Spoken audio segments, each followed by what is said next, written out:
So what if the absolute best way to completely destroy your intellectual opponent isn't, to actually debate them at all? Right. Like, what if instead of genuinely engaging with their arguments, you brand them with a label that is so socially and intellectually toxic that nobody will even listen to their defense? Yeah, just completely shut them down before they start. Exactly.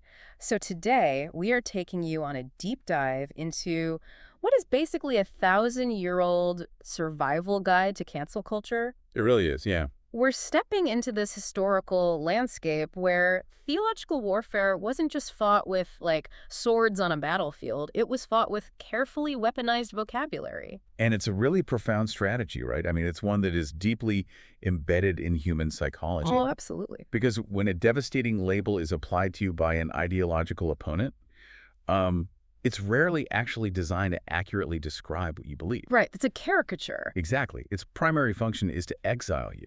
It's designed to make you intellectually untouchable to the masses. And you might instinctively think, that this kind of psychological, label-driven warfare is a modern invention. Sure, yeah. Like, we tend to blame social media algorithms or cable news echo chambers for all our modern polarization, but our source material today proves this is a very, very old human tactic. Like a very old playbook. Right. So we're taking you on a deep dive into this extensive, highly detailed classic text.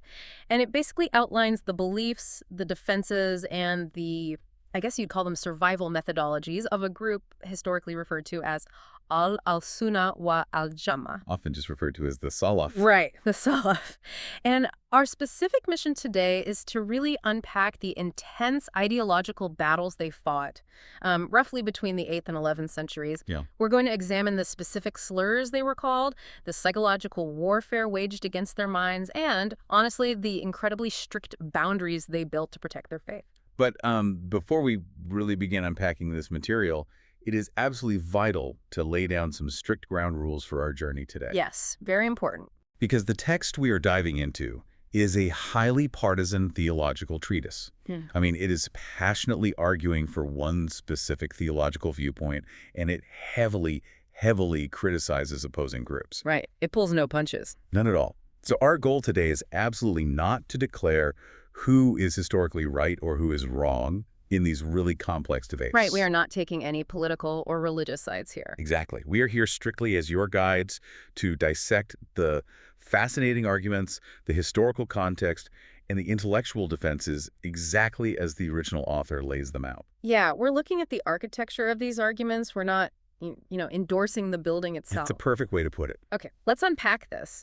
Because the architecture of these arguments starts with a concept that feels incredibly relevant right now. It really does. The text begins by drawing this very deliberate narrative connection between the psychological warfare against the Salaf and the exact same tactics used by early polytheists against the prophet himself. Right. The author makes a very specific point to remind the reader that the prophet's early opponents didn't just, stand in the town square and politely debate his monotheism. No, they didn't have a civilized town hall. Right. They immediately labeled him a poet or a madman.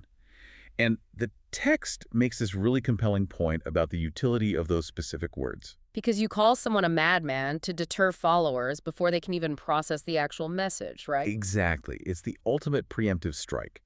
If an opponent can convince the surrounding crowd that you are fundamentally irrational, well, they're suddenly relieved of the hard work of dismantling your actual philosophy. It's just ad hominem.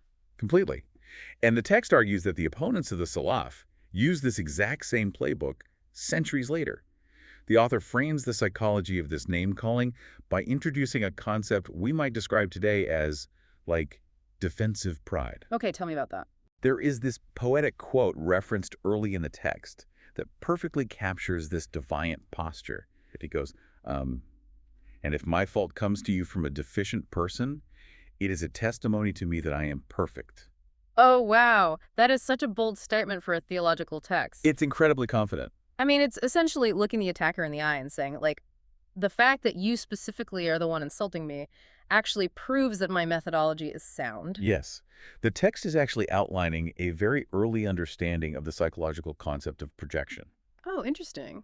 Like Freudian projection. Sort of, yeah. Mm. The author builds this argument that these opposing sects actually suffer from the very cognitive flaws they're aggressively projecting onto the Salaf. Right. According to the source, These groups are basically externalizing their own theological anxieties, their own inability to reconcile complex ideas, and they're slapping them onto their opponents as derogatory labels. Okay, let's get into the actual mechanics of that projection, because the text outlines several specific slurs that were thrown at the sell-off to try and discredit them.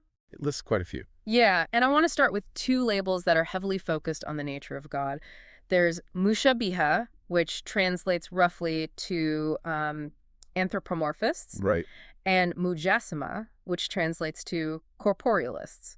Now, according to the text, these labels were heavily utilized by certain opposing groups to attack the Salaf. Yeah, the text specifically identifies sects, known as the Jama'ah and the Mu'tazila, as the primary users of these terms. Okay.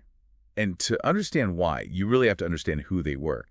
The Mu'tazila, for instance, were this group of rationalist theologians who were heavily influenced by translated Greek philosophical texts. So they were reading Aristotle and Plato. Exactly. They prized strict Aristotelian logic. And so they accused the Salaf of treating God like a physical human being, a corporeal body. And the reason they threw this accusation, as the text explains it, is because the Salaf insisted on finding the literal descriptions found in the original Islamic texts. Right. Like, we are talking about descriptions of God having a face or hands or engaging in acts descending. Right. Highly descriptive language. Exactly. And if I'm a rationalist philosopher trained in Greek logic and I hear someone talking about the creator of the universe having a hand, I mean, my immediate reaction is going to be, oh, you think God is just a giant man in the sky? You're an anthropomorphist? It seems like a very easy, obvious attack to make from that framework. Right. So how does the text defend against that? Because it sounds kind of bad if you take it literally. Well, the text constructs a highly sophisticated defense. The author asserts that the Salaf are simply affirming what is written in the original text, but, and this is the absolute crux of their methodology, they're doing so by explicitly stripping away the how. Stripping away the how. Right. They affirm the linguistic term used in the Revelation, like the word hand, but they completely deny any comparison between the creator and the creation. They refuse to assign a physical mechanism to it. Ah, okay. So they're basically saying, like, the text uses the word hand, so we use the word hand, but we fundamentally believe it is absolutely nothing like a human hand or an animal hand or literally any limb we can possibly comprehend. That is the exact epistemological stance outlined in the text, and this is where the author brings back that concept of projection we discussed earlier. Okay, how so? The text claims that the critics, these rationalists, are actually the real mushabiya. They are the real anthropomorphists. Wait, really? The critics are the ones doing it. According to the author, yes.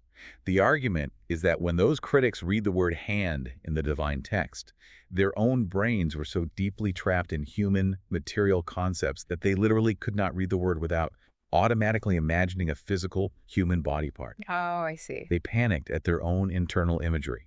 And because they panicked, they decided they had to either completely deny the attributes entirely or twist them into distant metaphors just to protect God from their own human imagination. Wow. So it's like the critics are completely telling on themselves. Basically, yeah. I want to try an analogy here to see if it captures what the text is arguing, because it's a fascinating concept. Go for it. Imagine a person who only understands, like, the physical weather, Right. and they hear an IT professional use the term cloud computing. Okay. The weather person immediately panics. They say, you can't put my digital files in a cloud. What if it rains? What if the wind blows my data away? You're a crazy meteorologist for storing data in condensed water vapor.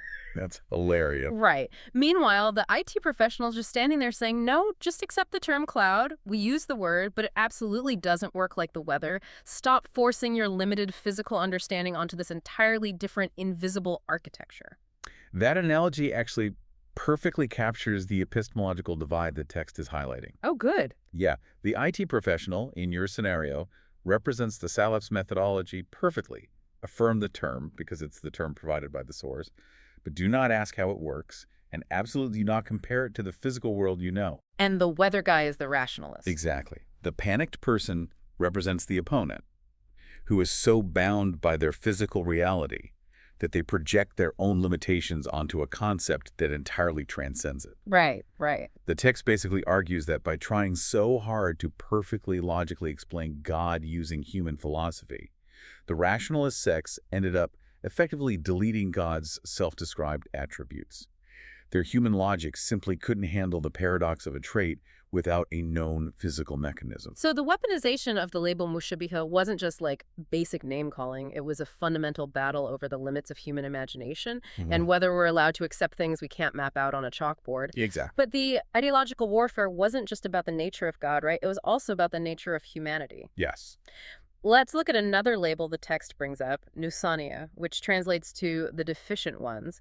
Now, the text notes this slur was used by a completely different opposing sect called the Murji'ah. Right, and this is a really fascinating shift in the text, moving from theology to the psychology of belief. Okay, set the scene for this one. The context for the Nukanya label is a massive historical debate over how to define faith itself, or iman. According to the source material, the Salaf maintained that faith is not a static, monolithic entity. It changes. Right, they believed it's dynamic. It increases through good actions, sincerity, and obedience, and it decreases through bad actions, negligence, or sin. It constantly fluctuates based on your actual spiritual reality. But the Murji'ah had a completely different framework. Oh, totally different. According to the text, the Murji'ah believed faith was a single, static toggle switch. It is entirely binary. You either possess 100% faith or you possess 0% faith. No middle ground at all. None. There are no levels, no percentages.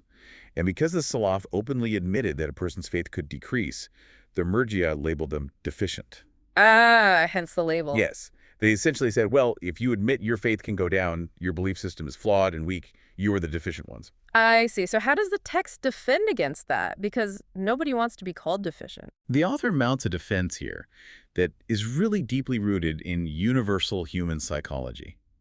The text argues that the Salaf's position is actually the only one that aligns with the reality of the human condition. Like just how humans actually operate on a daily basis. Exactly. Think about how we all experience motivation or love or conviction in our own lives. Everyone knows their internal state fluctuates. Right. Some days I'm super motivated. Some days I don't want to get out of bed. Precisely. You have periods where you feel incredibly spiritually connected, highly motivated, completely aligned with your values.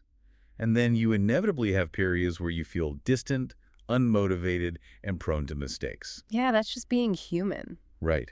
And the text points to numerous Quranic verses that explicitly state believers can increase in faith, using the revelation itself to validate this basic human reality. So the text argument is basically, we're not deficient for acknowledging human reality. You are kind of delusional for ignoring it. Yes, that's exactly it. The author argues that calling the Salaf deficient for acknowledging this deeply human reality is essentially a complete denial of human nature. Yeah. From the text perspective, imposing a binary toggle switch view of faith on a human being is psychologically disastrous. How so? Well, consider the implications. If you believe faith is strictly 100% or nothing, what happens in your mind the moment you inevitably make a moral mistake?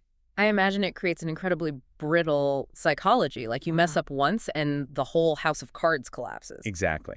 The psychological pressure of maintaining 100% perfection leads to one of two extremes, according to this framework. Okay, what's the first one? Either it leads to severe despair, the individual makes a mistake, assumes they've lost that 100% toggle switch, and believes they are now entirely devoid of faith. So they just give up entirely. Right.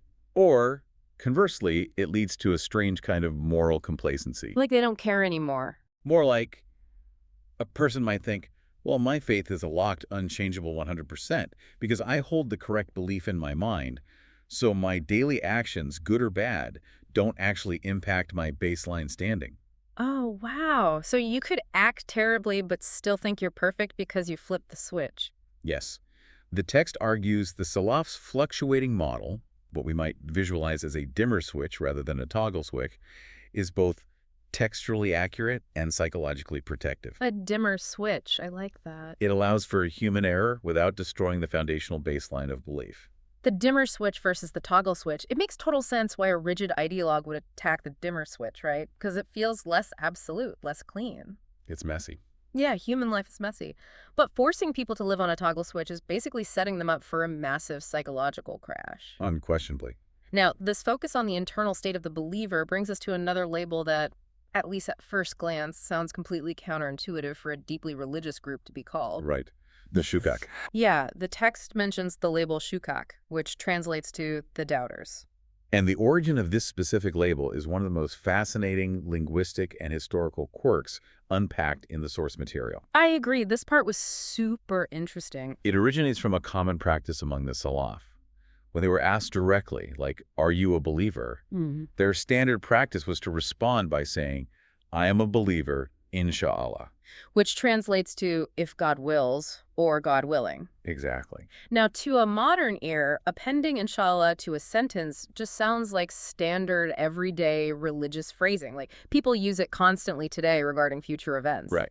Like, I will see you tomorrow at noon, inshallah. It's almost a cultural reflex at this point. It is a reflex today, sure. Yeah. But the context here was deeply theological. They were using it to describe their present state of faith. Oh, not the future, the present. Right. And the opposing sect, again, the Murji'ah, those toggle switch advocates, they seized on this phrasing aggressively. Because to them, faith is absolute. Exactly. To them, faith is an absolute, undeniable 100% reality.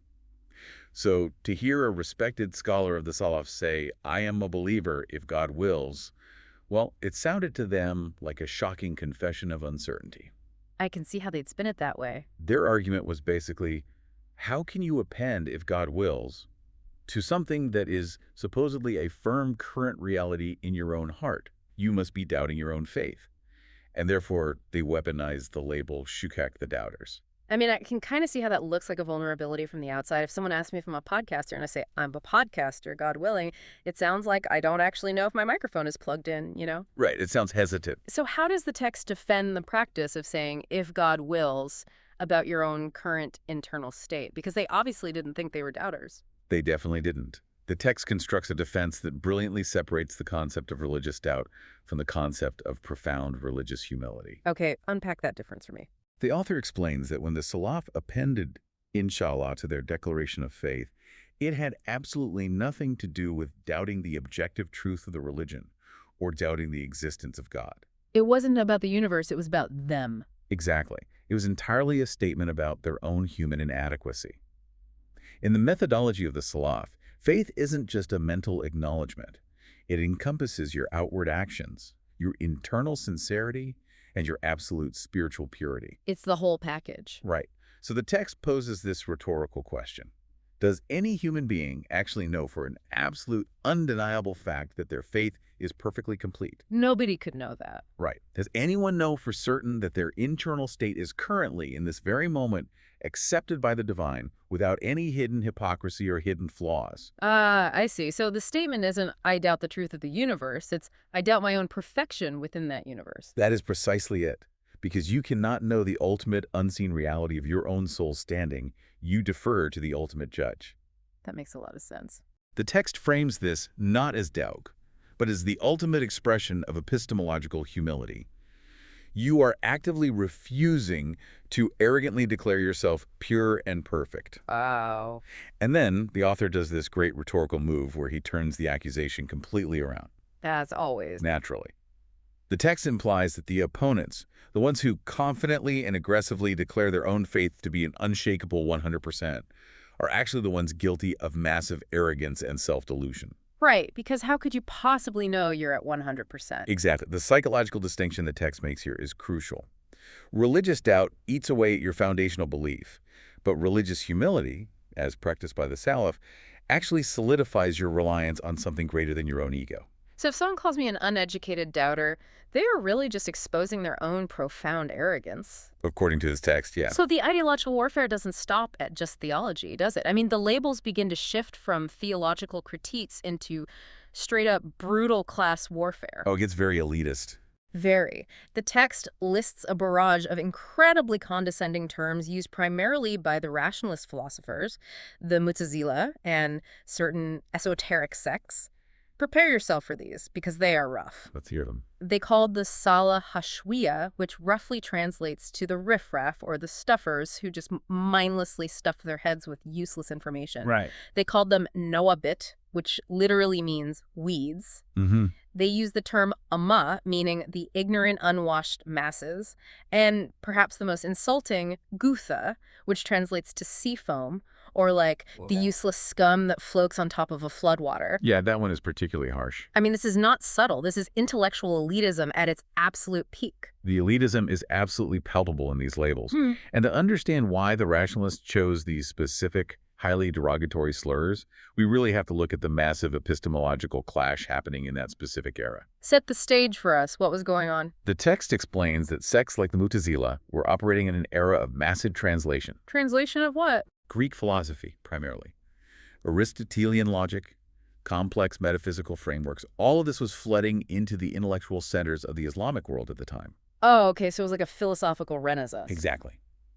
And these rationalists, they prized complex, abstract, logical deduction above absolutely everything else. Right. So they looked over at the Salaf, who were meticulously and painstakingly collecting, memorizing, and transmitting the historical sayings and actions of the Prophet, the Hadith. And the philosophers completely scoffed at them. Because it wasn't abstract enough. Right. The rationalists claimed the Salaf were just hashwiya, mere stuffers. They accused them of mindlessly stuffing their heads and their books with raw, unanalyzed historical data without possessing the high-level philosophical logic required to actually interpret it. So they basically viewed them as human tape recorders. Yes, exactly. And they called them weeds because, to a philosopher cultivating a very refined, curated garden of Greek intellectualism, the Salaf appeared uncultivated, wild, and just completely unsophisticated. Man. If I'm living in that era and someone drops this incredibly dense Greek logic on me, calling me an uneducated stuffer, and treating me like an anti-intellectual peasant, I mean, my modern instinct would be to point to my university degree to prove I'm smart. Sure, you'd show your credential. But they didn't have a modern university system to lean on. They couldn't just say, look at my PhD, I'm not a weed. It seems like they would have to invent an entirely new way to prove their intellectual rigor.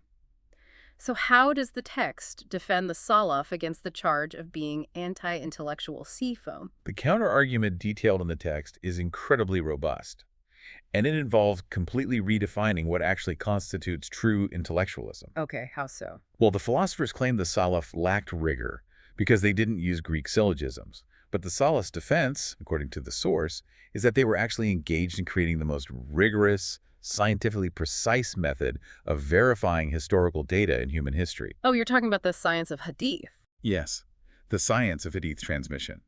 The text argues that the Salaf didn't just passively stuff their heads, they created incredibly complex algorithmic systems for verifying their sources. Algorithms? Like how complex are we talking? Incredibly complex.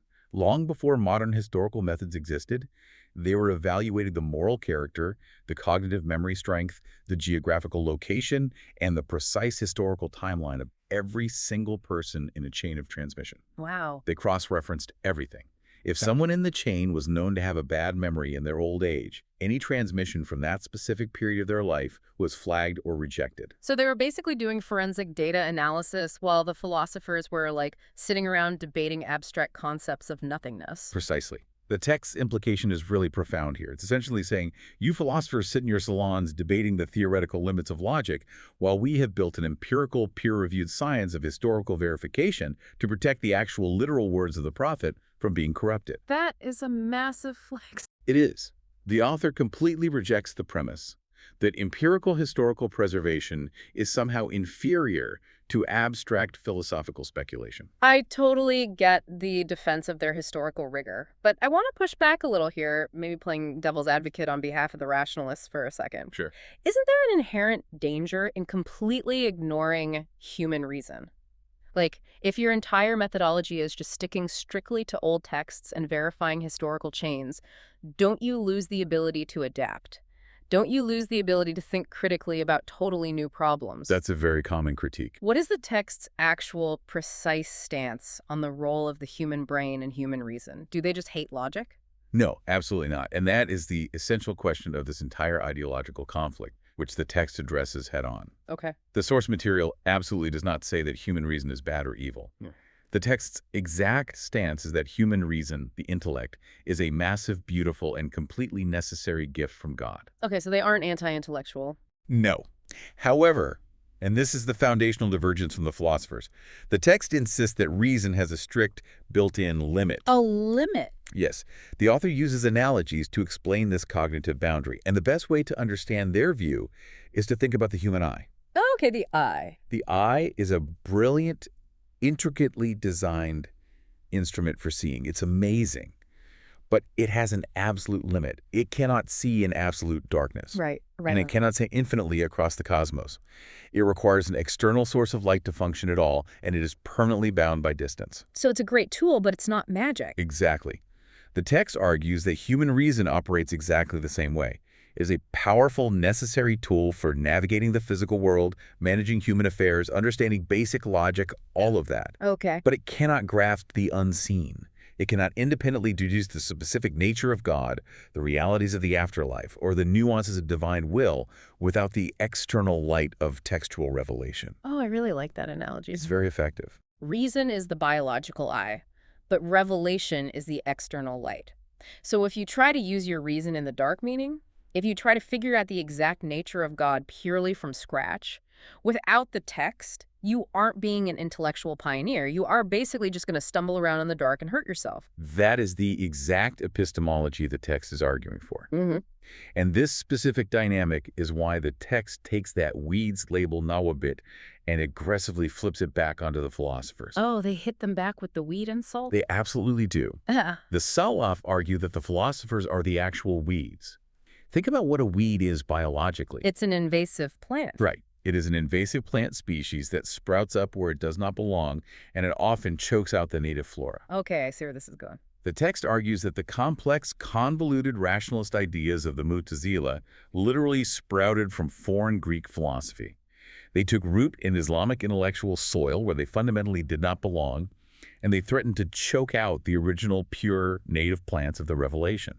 The text views the philosophical attempts to define God using Aristotelian logic not as a sign of high intellectualism, but as a dangerous, invasive species of thought that corrupts simple, profound truths. It's a fascinating rhetorical maneuver. Basically, we aren't the invasive weeds ruining the garden. Your foreign logic is. Exactly. Now, there is one more major labeling battle outlined in this section of the text, and it revolves around one of the most classic, brain-breaking theological traps in human history: the paradox of predestination and free will. They're the big one. The big one. Every single religion, and frankly most secular philosophical schools, have had to wrestle with this at some point. Do we actually have free will, or is the entire script of the universe already written and we're just, playing our pre-assigned part? It's the ultimate philosophical trap. The text mentions two opposing labels thrown at the Salaf here: Jabriya and Qadariya. Set this historical trap up for us. According to the source material, the Salaf found themselves being aggressively attacked from both extreme ends of this spectrum simultaneously. Caught in the middle. Yes. On one far end, you had a sect called the Qadariya. They believed in absolute, unrestricted, and totally independent human free will. Like complete autonomy. Right. They argued that humans create their own actions entirely independently of God's will or God's creation. Their underlying logic was driven by a desire to protect God's justice. How does that protect his justice? Well, they argued that if God predestined our actions, it would be fundamentally unjust for him to punish us for our sins, right? Right. Because we didn't really choose them. Okay, that makes logical sense from a certain angle. And what about the other side? On the completely opposite extreme, you had a sect called the Jabriya. They believed in absolute, hard determinism. So fatalism. Extreme fatalism. They argued that humans have zero real agency. We are essentially like feathers blowing in the wind or just inanimate objects. Everything we do is forced upon us by God's predestination, and our internal feeling of making choices is nothing more than an illusion. So the Salaf are caught squarely in the crossfire here. Because they didn't agree with the extreme free willers, the Qadariya called them Jabriya fatalists. And because they didn't agree with the fatalists, the Jabriya called them the opposite. They are literally getting hit from both sides. Yes, whichever side they looked at, they were called the enemy. So how does the text navigate this? What is the middle ground that allows the Salaf to solve this seemingly unsolvable paradox? Because it feels impossible. The text outlines a highly nuanced middle ground, advocating for a complex coexistence of divine will and human responsibility. Okay, walk me through it. The source asserts that both of the extreme sects are partially right in their motivations, but fundamentally wrong in their conclusions because they take one single aspect of truth and entirely ignore the other. Right. The text's stance is that humans absolutely, undeniably have true agency. We make real choices, we possess a distinct will, and we act upon it. When you decide to lift your arm or speak a word, you are truly the one making that decision. Okay, so we have free will. Yes. However, the text simultaneously insists that God is the ultimate sovereign creator of all things, and all things includes creating the capacity, the environmental circumstances, and the very actions that humans choose to take. Okay, my modern brain is starting to hurt. It's a paradox. How can a human have real, accountable choice if a divine being is ultimately creating the action itself? I mean, mathematically, how does that work? The text navigates this tension by differentiating between two types of divine will. Two types. Yes. There is God's overarching universal or creational will. This encompasses absolutely everything that happens in reality, whether it is good or bad, belief or disbelief. If it exists, God willed its creation. Okay, that's the universal will. Right. But then there's God's legislative or prescriptive will. This is what God loves, what he commands humans to do, and the moral path he sets out.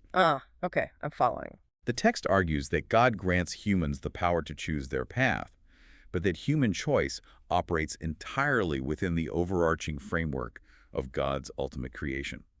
You make the internal moral choice, but God creates the physical reality of that choice occurring. That is really complex. It is. The text argues that trying to separate human action entirely from God's creation, which is what the Qadariya did, diminishes God's ultimate sovereignty over the universe. Yeah. But turning humans into mere puppets, like the Jabriya did, destroys the entire concept of moral accountability and divine justice. So what is their ultimate answer to the philosophers demanding, like a perfectly logical mathematical equation for this? Because they must have demanded one. They absolutely did. Yeah. And the Salat's position, as defended in the text, is to hold both of these truths simultaneously. They acknowledge that the exact microscopic mechanics of how divine predestination and human free will actually intersect is an ultimate mystery. It is a secret of God. So they just admit they don't know the exact mechanism. Exactly. Yeah. This goes right back to the analogy of the eye and the light. Human reason has simply reached its absolute limit here. The eye can't see that far into the dark. Right. The text argues that you must humbly accept the paradox through the revelation, rather than trying to neatly resolve it by mutilating the text with Greek logic. They possess a deep comfort with theological ambiguity, which the rationalists found absolutely infuriating. Comfort with ambiguity. That is so key. The rationalists simply couldn't handle the ambiguity, so they picked one extreme or the other just to make the philosophical math work neatly in their heads. Precisely. But the Salaf, according to the text, accepted the paradox because the original texts taught both realities simultaneously. Right. Okay, so this deep dive into their theology brings us organically to the next major theme of the text. Yeah? Survival. Yes, the practical application. We have established that this intellectual landscape was an absolute minefield. I mean, you have highly educated, highly aggressive sects throwing wild labels at you. They are attacking your view of God, attacking your intellect, attacking your understanding of free will and faith. It was incredibly hostile. It was hostile and it was chaotic. And because of this toxicity, the source text outlines a very specific and honestly, to modern ears, an incredibly extreme survival strategy. It is very extreme. The Salaf instituted a policy of complete, hermetically sealed intellectual quarantine from anyone they deemed an innovator or al-bidah. It represents a really profound shift in tactics.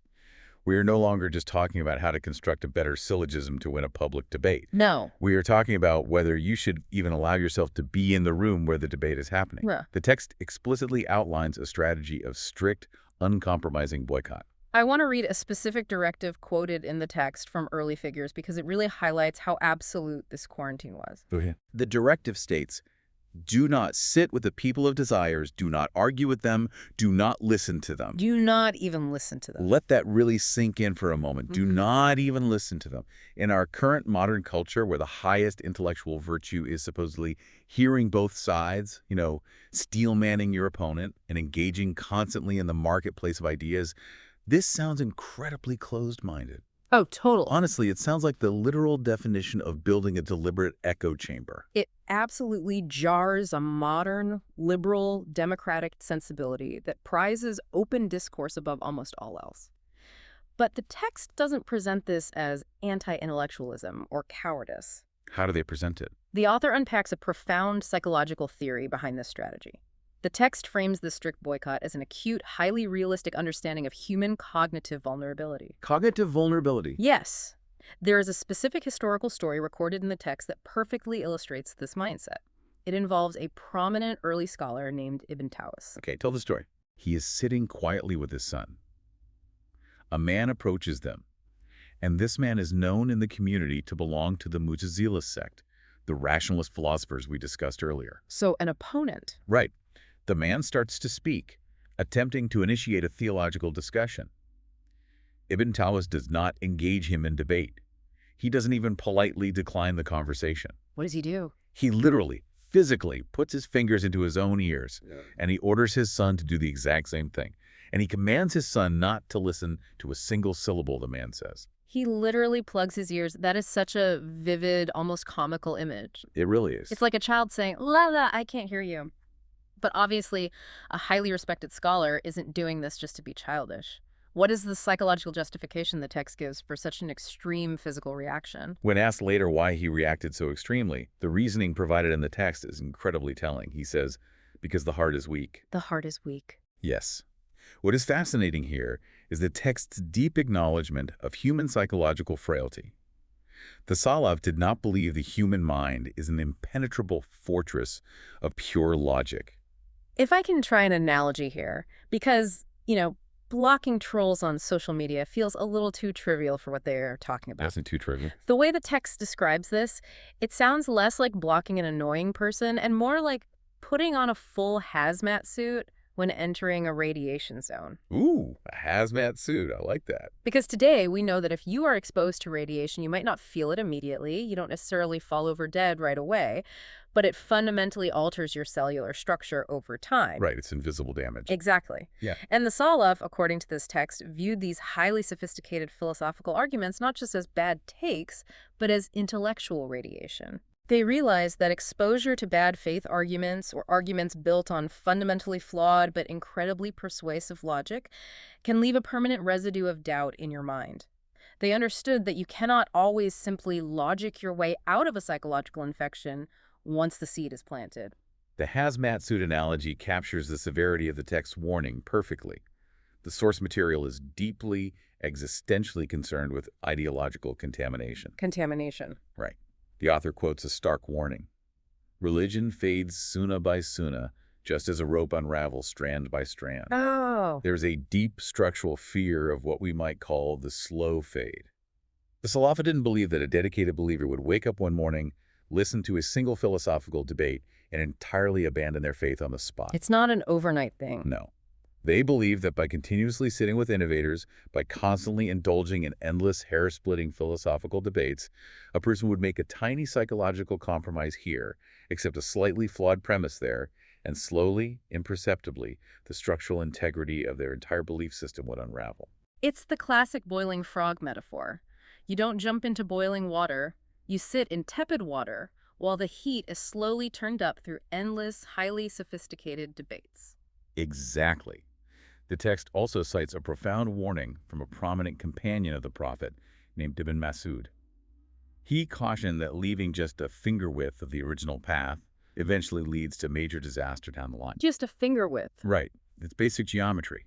A trajectory shift of 1 millimeter at the beginning of a long journey means you end up thousands of miles away from your intended destination. Yeah, if you're flying a plane and you're off by 1 degree. You end up on a different continent. The text views these philosophical deviations not as alternative routes, but as fundamental trajectory shifts that lead to total disaster. Now, the text also points out another pragmatic danger of debating these sects publicly, right? Because it isn't just about protecting your own individual mind from radiation, it's about the sociology of the crowd. Yes, the author introduces a vital sociological argument here. The text argues that engaging in public, heavily publicized debates with these sects actually elevates the innovator's status. Because it gives them a platform. Exactly. It legitimizes their deviations by treating them as equal, valid debating partners on a public stage. Right. The author warns that this risks deeply confusing the masses. The Amma, who might not possess the deep theological or logical training required to spot the hidden fallacies in a slick philosopher's argument. Because a good orator can make a bad argument sound amazing. Absolutely. Therefore, the strict boycott wasn't just an act of personal mental hygiene. It was a communal defense mechanism.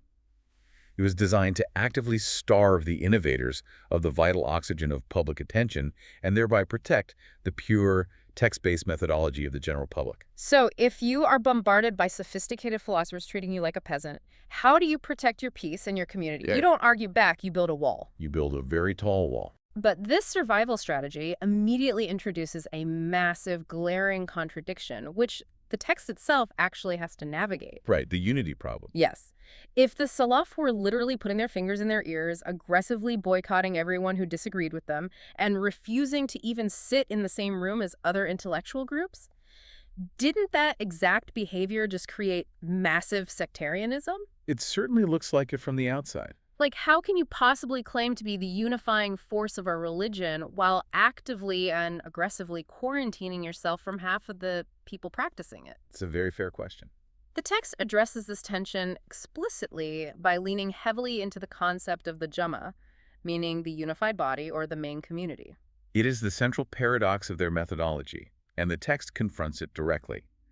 The author begins this specific section by quoting explicit, undeniable Quranic commands regarding unity. Because unity is a big deal in the texts. Oh, huge. The most famous verse cited is the command to hold firmly to the rope of Allah altogether and do not become divided. The mandate for absolute unity is enshrined in their primary sacred text. Division is explicitly textually condemned. Right. So how do they square that circle? How do they justify boycotts while preaching unity? Because the text makes a really brilliant and honestly kind of tragic sociological observation about how this exact command for unity is used and fails in the modern era. This is perhaps one of the most poignant and observable insights in the entire source material. I thought so too. The text points out that today, in the modern era, Muslims frequently gather in massive international conferences, symposiums, and intersectarian dialogues, specifically with the noble goal of achieving unity. Like big summit meetings. Right.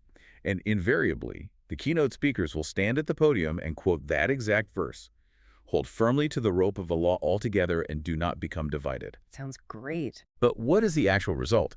The text observes that these groups almost always leave these conferences even more divided, more frustrated, and more deeply entrenched in their own positions than when they arrived. And the text explains exactly why that happens. It comes down to just stubborn human nature. Always does. According to the text, the reason these Grand Unity conferences fail is that every single splinter group, every sect sitting at that round table, implicitly and fundamentally believes that their specific ideology, their specific theological flavor, is the literal rope of Allah. Yes. So when they stand up and say, let's unite, what they are really demanding is, everyone else must assimilate to my group. Unity, to them, means the total eradication of everyone else's unique identity in favor of their own. That is the core issue, because everyone approaches the negotiating table with that exact same unyielding mindset. True, organic unity is fundamentally impossible under those conditions. It's just stalemate. It simply devolves into a polite battle for ideological supremacy, thinly veiled as a call for harmony. So, if every single group genuinely thinks they are the rope, how do the Salaf define the true Jama'ah? Like, how do they philosophically justify being the unified body while simultaneously boycotting others? What is the metric? The text provides a very specific, historically grounded definition of the true Jama'ah. According to the source, the Jama'ah is absolutely not defined by demographics. So it's not a numbers game. Not at all. It is not necessarily the largest political majority, the group with the most institutional power, or the most popular movement at any given historical moment. Okay, then what is it? The text defines the true Jama'ah purely and exclusively by adherence to the original truth. It is the group that adheres strictly to the pure original text, and this is crucial, to the specific understanding and methodology of the Prophet's original companions. The first generation. Yes. The author argues a profound point here. Even if the people holding to this original truth are a tiny, persecuted minority, even if there is literally only one single person left on earth holding on to it, that one person constitutes the true Jama'ah. Wow, one person can be the Jama'ah. According to this framework, yes. They are referred to in the text as the saved sect and the victorious group, not because they won a popular election or controlled an empire, but because they preserved the uncorrupted baseline code of the religion. Okay, it's like a software update gone terribly wrong. Oh, let's hear this. Let's say a bunch of developers fork the original code of an app, right? and they create a buggy, unstable new version. Through great marketing, 90% of the users download the bad update. Okay. The original developers who refuse the update, who are still running the clean code, aren't the ones who broke the system. They are the ones preserving the stable core, even if they are now the vast minority of users. They are the true original app. That's a great way to look at it. So from the text's perspective, separating from innovators isn't causing division. It is protecting the original stable code from being corrupted by unauthorized, buggy updates. That is a highly effective way to conceptualize their argument. And to prove what that original stable code actually looked like, the text insists that you cannot just guess. Right, you need documentation. You have to look at the people who were actually in the room when the code was originally written. You cannot rely on your own philosophical interpretation hundreds of years later. So you weren't there. Exactly. This necessity for historical grounding brings us to the final major theme of the text. Yeah. The uncompromising defense of the Sahaba, the Prophet's companions. And this requires us to revisit one of the derogatory labels we briefly mentioned in the beginning, but really need to unpack now. Nasiba. Yes, nasiba. The text notes that this label, which translates roughly to enemies of the Prophet's family, was heavily weaponized by the Rafida, a Shiite sect, against the Salaf. It's a very heavy accusation. It's massive. To be accused of hating the family of your own prophet is about as toxic as a label can possibly get in this context. I mean, that's reputation destroying. How does the text build a theological and logical shield against this specific attack? The text counters this narrative aggressively and systematically. The author explicitly states that the Salaf hold a profound foundational reverence for both the Prophet's family and all of his companions. So it's not an either situation. Exactly. They completely reject the binary premise that you have to choose to love one group over the other. The text views the Sahaba, the companions, as the ultimate indispensable filter of historical truth. They were the vanguard. The front lines. Right.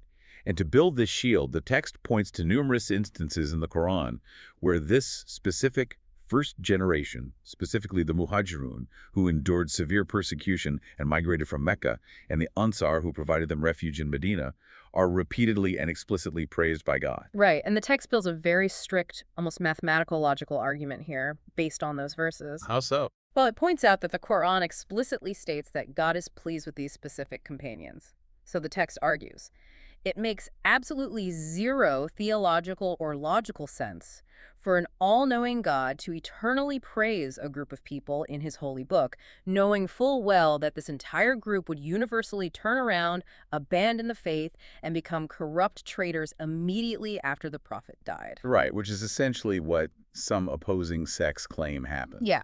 The text is basically saying if you attack the companions, you are implicitly accusing God of having terrible foresight. The logic is airtight from their theological framework. Yeah. The argument is that if the companions were fundamentally flawed, deceitful, or destined to become mass apostates the very moment the prophet passed away, an omniscient God would never have chosen them to be the immediate support system for his final prophet. It just wouldn't make sense. Nor would he have permanently enshrined their praise in the unalterable text of the Quran. But beyond just the theological logic, the text heavily emphasizes the sheer, undeniable weight of history. Historical actions. Yes. There is a famous hadith cited in the source where the prophet explicitly warns future generations. Do not curse my companions.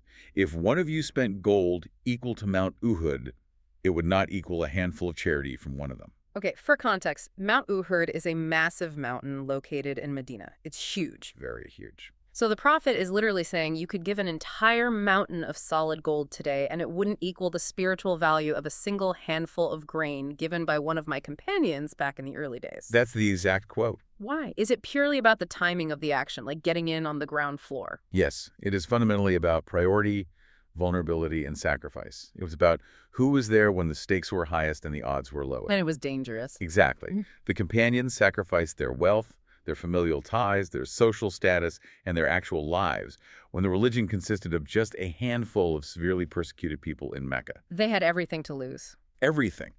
Giving $1 when you only possess $2, and doing so while under the constant threat of torture or death carries a fundamentally different spiritual and historical weight than giving $1 million when the religion has become a secure, wealthy, global empire. Oh, that makes total sense. It's the context of the sacrifice. But more importantly than even their personal sacrifice, the text argues for their absolute necessity in the chain of historical transmission. The unbroken chain. The author makes the stakes incredibly clear.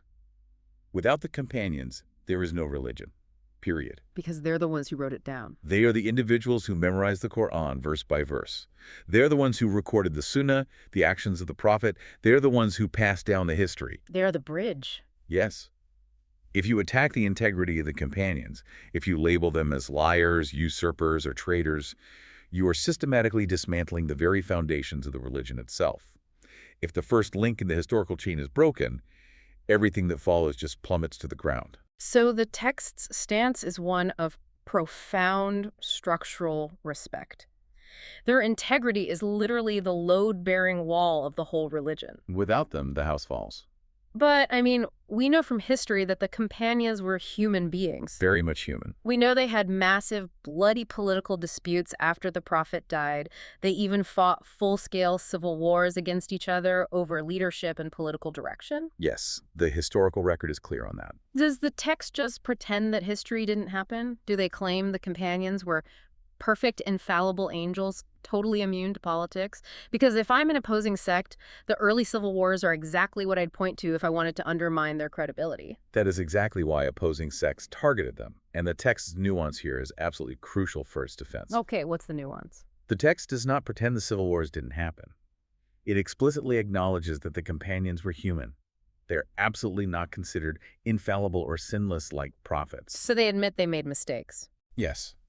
The text acknowledges that they had varying ranks of merit and virtue, specifically listing the first four caliphs, Abu Bakr, Umar, Uthman, and Ali, in that specific order of precedence. Right. The author fully acknowledges that they had severe political disputes and tragic civil conflicts. However, the official epistemological stance of the Salaf, as outlined in the text, is to remain intentionally and strictly silent on their internal conflicts. Silent. Why remain silent? Why not analyze who was politically right and who was wrong? That's what historians do. Because the text views judging them as a massive spiritual and historical trap. They absolutely refuse to play Monday morning quarterback on the complex civil wars of the first generation. Oh, I see. Their methodology is clear. Acknowledge their massive foundational merit to the religion, recognize that their human errors were matters of complex historical and political interpretation in incredibly chaotic times, and continuously ask God to forgive them. Which is what they say the Quran commands. Exactly, as later generations are explicitly commanded to do in the text. Yeah. The text argues that the goal of a believer is to learn from their methodology and their transmission of the religion, not to audit their political decisions from centuries later. Because auditing them breaks the chain. Yes. To attack them over politics is to risk destroying the historical foundation of the faith itself. Okay, let's take a breath and really step back to unpack what this entire historical blueprint means for you, the listener. It's a lot to process. It is a lot. We have been on an incredibly deep journey through 8th to 11th century theological warfare. We've looked at this fascinating historical text that details exactly how a specific group, the Salaf, survived a relentless onslaught of ideological attacks and weaponized labels. They fought off a lot of different groups. We've seen how they countered charges of anthropomorphism with a highly disciplined strip-away-the-how theology. We've seen how they redefined true intellectualism not as the adoption of foreign Greek philosophy, but as the rigorous algorithmic science of historical verification. The science of hadith. Exactly. We've explored their extreme hazmat suit survival strategy of psychological quarantining, literally blocking out highly sophisticated arguments to protect their minds from this slow fade of doubt. Plugging their ears. Literally plugging their ears. And finally, we've seen how they grounded their claim to be the true unified community by fiercely defending the historical integrity of the first generation, viewing the companions as the indispensable, load-bearing foundation of truth. It is a remarkable, comprehensive historical blueprint for ideological survival in a highly polarized, incredibly toxic intellectual world. It really is. And while the context we discuss today is ancient theology, the mechanisms of human behavior, projection, and cognitive defense are incredibly relevant to us right now. Oh, totally. Nothing has really changed about human nature. Nothing at all. The source material leaves us with a profound modern dilemma regarding how we consume information. I like where this is going. The Theloth genuinely believed that to protect the ultimate truth, you literally had to put your fingers in your ears to shut out the innovators. They believe human hearts are fundamentally weak, easily infected by bad arguments, sophisticated sophistry, and relentless ideological pressure. And they were probably right about that vulnerability. They absolutely were. But I want you to think about your life today. In today's hyper-connected digital world, where sophisticated social media algorithms are specifically designed to constantly feed us endless, emotionally charged, opposing views, is it even possible to protect your intellectual core in the way they did? Probably not without throwing your phone in a lake. Right. And more importantly, if your ultimate goal is finding the objective truth, where exactly is the line between protecting your mind from intellectual radiation or bad faith actors and accidentally trapping yourself inside an impenetrable echo chamber where you can no longer hear valid, necessary criticism? Are you preserving the pure code, or are you just refusing to look at the glitches? It's the ultimate diagnostic muddy water. The historical X-ray machine is complex, and we all have to figure out how to navigate the noise without losing our foundation. Something for you to deeply think about as you navigate your own information diet today. Thank you so much for taking this deep dive with us. We'll see you next time. Imagine, if you will, that you've been given this really specific, incredibly high-stakes assignment. The highest stakes possible. Right. You are tasked with preserving a message perfectly across centuries. And not just any message, You're holding what you honestly believe to be the ultimate final truth for all of humanity. The exact words of the creator of the universe. Exactly. Now imagine trying to carry that fragile, precious message right through the middle of a war zone. You are just constantly feeling under siege. Yeah, from literally every direction. Right. You look to your left, and there are these new, seductive philosophies creeping in from the outside world. You look to your right, and you see this sophisticated psychological warfare designed to make you, well, doubt your own mind. And then, maybe worst of all, you look inward. Yeah, you look inward and see your own community tearing itself apart through internal divisions. So the question is, how do you protect the message? How do you survive that? Right. How do you build an ideological fortress that is so strong, so impenetrable, that absolutely no outside force or internal rebellion can corrupt the core of what you believe? It's a fascinating question. It really is. And that is the monumental question we're exploring today. Welcome to this custom-tailored deep dive. Glad to be here. So today we are looking at a highly detailed, honestly, incredibly dense Arabic theological text. And this text serves as the literal blueprint for that very fortress we were just talking about. It really operates as a survival manual, just as much as it is a theological treatise. Yeah, for sure. The source material we're examining today is a foundational breakdown of the beliefs, the methodologies, and the perceived existential threats to a group referred to as al-Sunnah al-Jama'ah. Which, for our listeners, you've probably heard this referred to broadly in the modern world as Sunni Islam. Right. And more specifically in the context of the strict interpretations of this particular text, we're talking about the Salafi methodology. Okay, so our mission today is very specific. We are going to analyze the first third of this massive text. And I want to be incredibly clear right up front. Our goal here is not to debate these theological positions. No, not at all. We aren't here to endorse them, and we aren't here to critique their spiritual validity either. Our job is just to act as your impartial guides. Just showing you the architecture. Exactly. We want to help you understand the exact worldview, the underlying arguments, and the highly structured framework that the author presents. We're basically stepping inside the fortress to see exactly how the walls were built. Brick by brick. Brick by brick, and why they were placed exactly where they are. Okay, let's unpack this. The author doesn't just, ease into the theology with a gentle introduction. He starts by basically pulling the fire alarm. Well, yeah, the opening of this text establishes a state of absolute undeniable emergency. The premise of crisis is woven into the very first sentences. It's intense. It is. The author doesn't describe the Muslim world as merely experiencing a slump or a rough patch. He describes it as being subjected to deep-seated conspiracies and a literal form of ideological colonization. Well, He talks about how there are these thick collars placed around the necks of the masses. like invisible leashes. Exactly, invisible leashes that are guiding them away from the truth, whether they even realize it or not.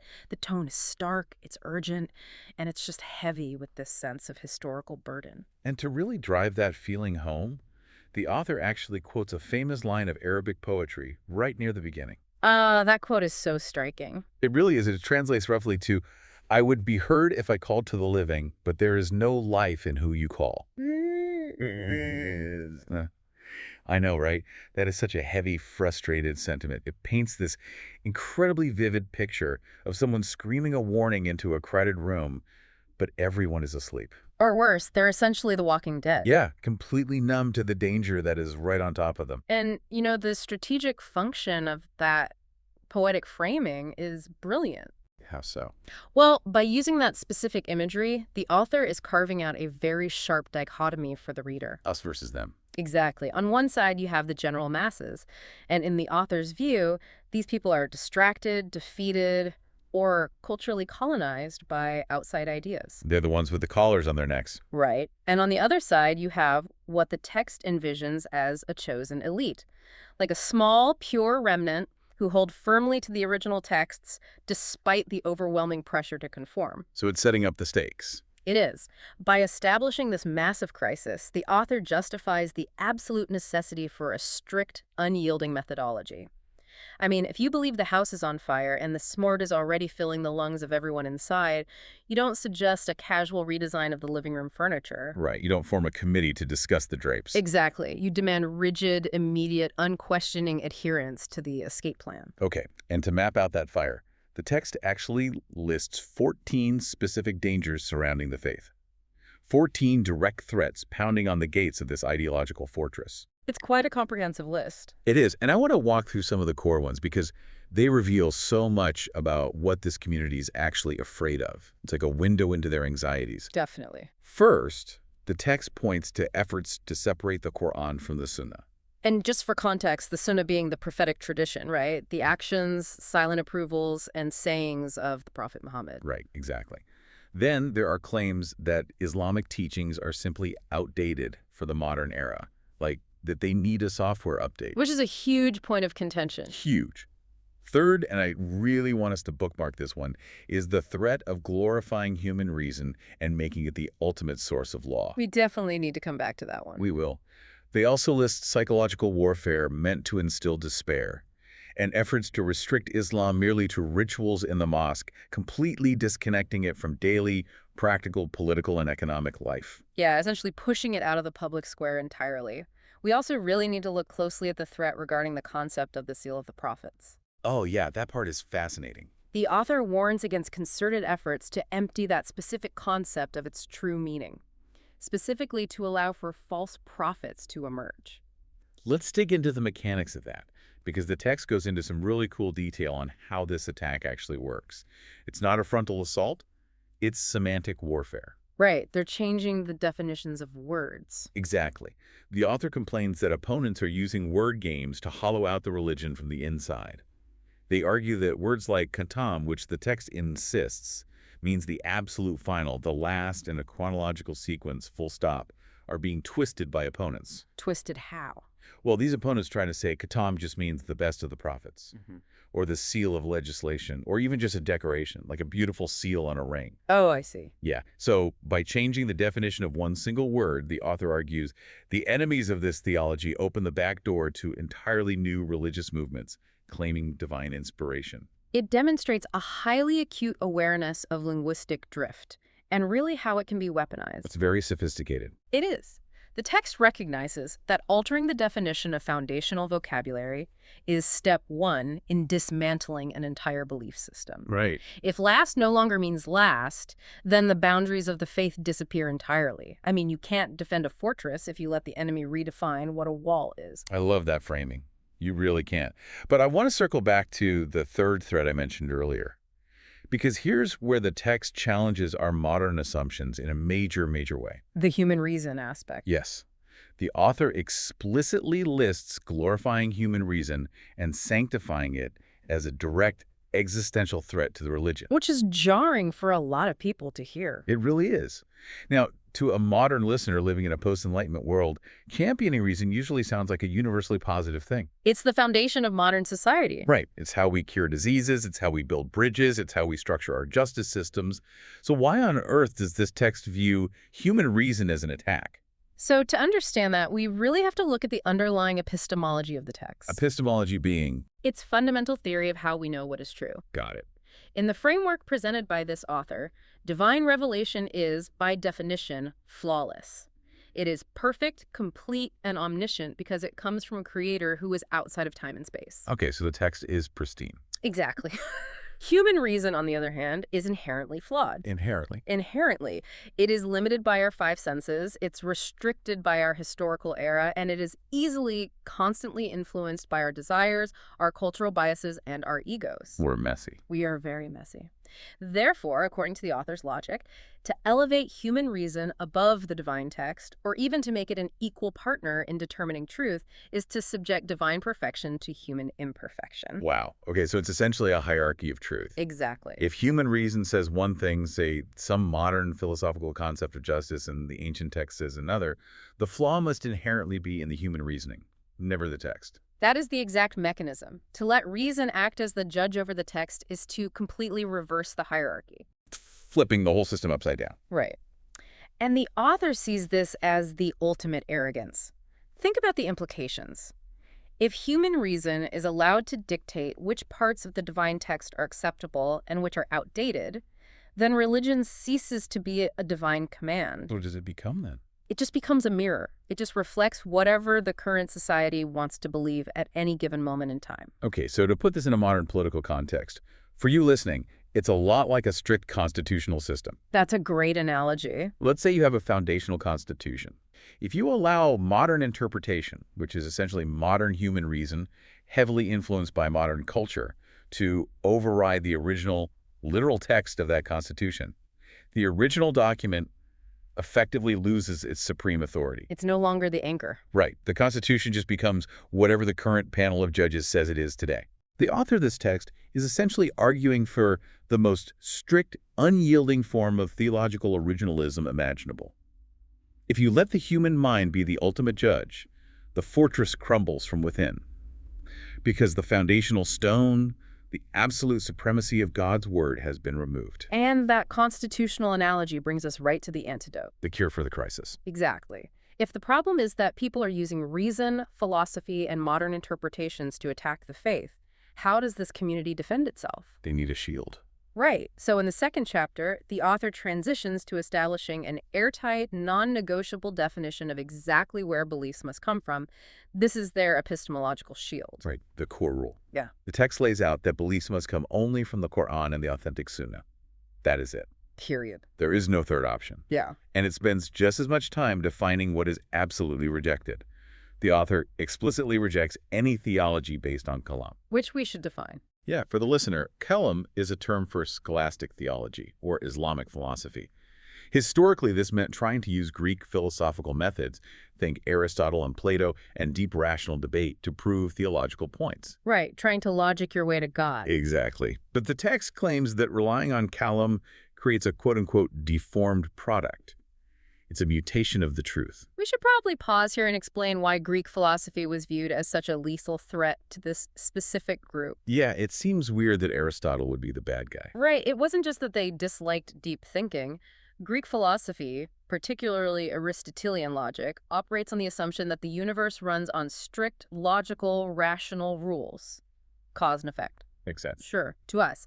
And many philosophers argue that even God must operate within the bounds of ultimate logic.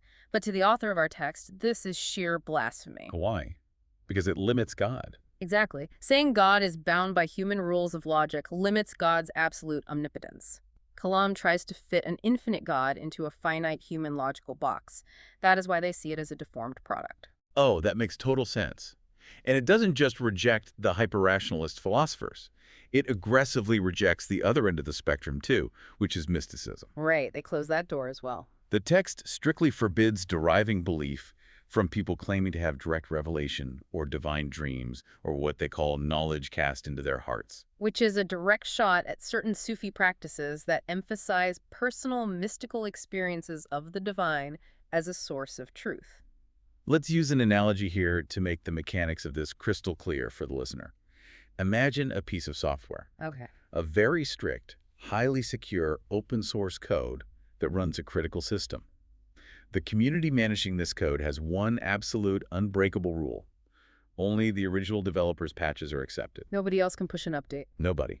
If someone comes along and says, hey, I used advanced mathematical theory to write a brilliant new line of code, the community rejects it. That's rejecting kalam or philosophy. Exactly. And if someone else comes along and says, I had a powerful dream last night, and in my dream an angel showed me a new line of code that we should add, they reject that too. And that's rejecting mysticism. You got it. Mm-hmm. To this community, anything outside the original authenticated 7th century code isn't an upgrade. It is a virus that will eventually crash the entire operating system. That analogy perfectly highlights the vulnerability they are trying to patch. And the text actually categorizes the people trying to insert bad code into two distinct camps. Who are they? Well, the first camp is simple to deal with. They are the people who flat out reject the texts. They say, we don't believe in the Quran or the Prophet. Okay, so they're obvious. Right. They are a known visible enemy outside the walls. But the author views the second camp as far more cunning and exponentially more dangerous. Because the second camp is already inside the walls. Yes. The second camp consists of those who claim to accept the texts. They say they respect the Quran and the Sunnah, but they use what the text calls corrupt interpretations to twist the meanings. Ugh. Semantic warfare again. Exactly. They use linguistic gymnastics or philosophical frameworks to make the texts fit their own desires. The author says this is worse because it's camouflage. It's a Trojan horse. Which naturally leads to a massive practical problem. I'm sure you listening right now are already thinking of this. What happens when the foundational text seems to contradict itself? It's the million-dollar question. Right. I mean, if you are relying purely on ancient texts and you absolutely refuse to use human philosophy or reason to smooth out the edges and make sense of anomalies, you're going to hit bumps. Inevitably. You might find a verse that says do X and a hadith that seems to say don't do X. How does the author's system handle that without breaking? This is a crucial load-bearing pillar in their methodology. The author insists, categorically, that between authentic texts there is absolutely zero contradiction. None at all. None. It is an ontological impossibility in their worldview. Because the source is divine, it cannot contradict itself.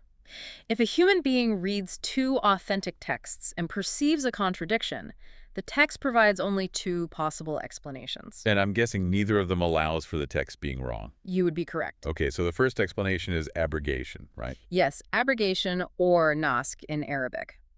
This is the concept that a newer rule, revealed chronologically later in the Prophet's life, has simply replaced an older rule. Like a built-in update mechanism from the original developer. Exactly. Circumstances changed during the 23 years of revelation, so the rule was updated. Okay, that's logical. But what if it's not a case of a newer rule replacing an older one? Then the second explanation kicks in. It is a flaw in human understanding.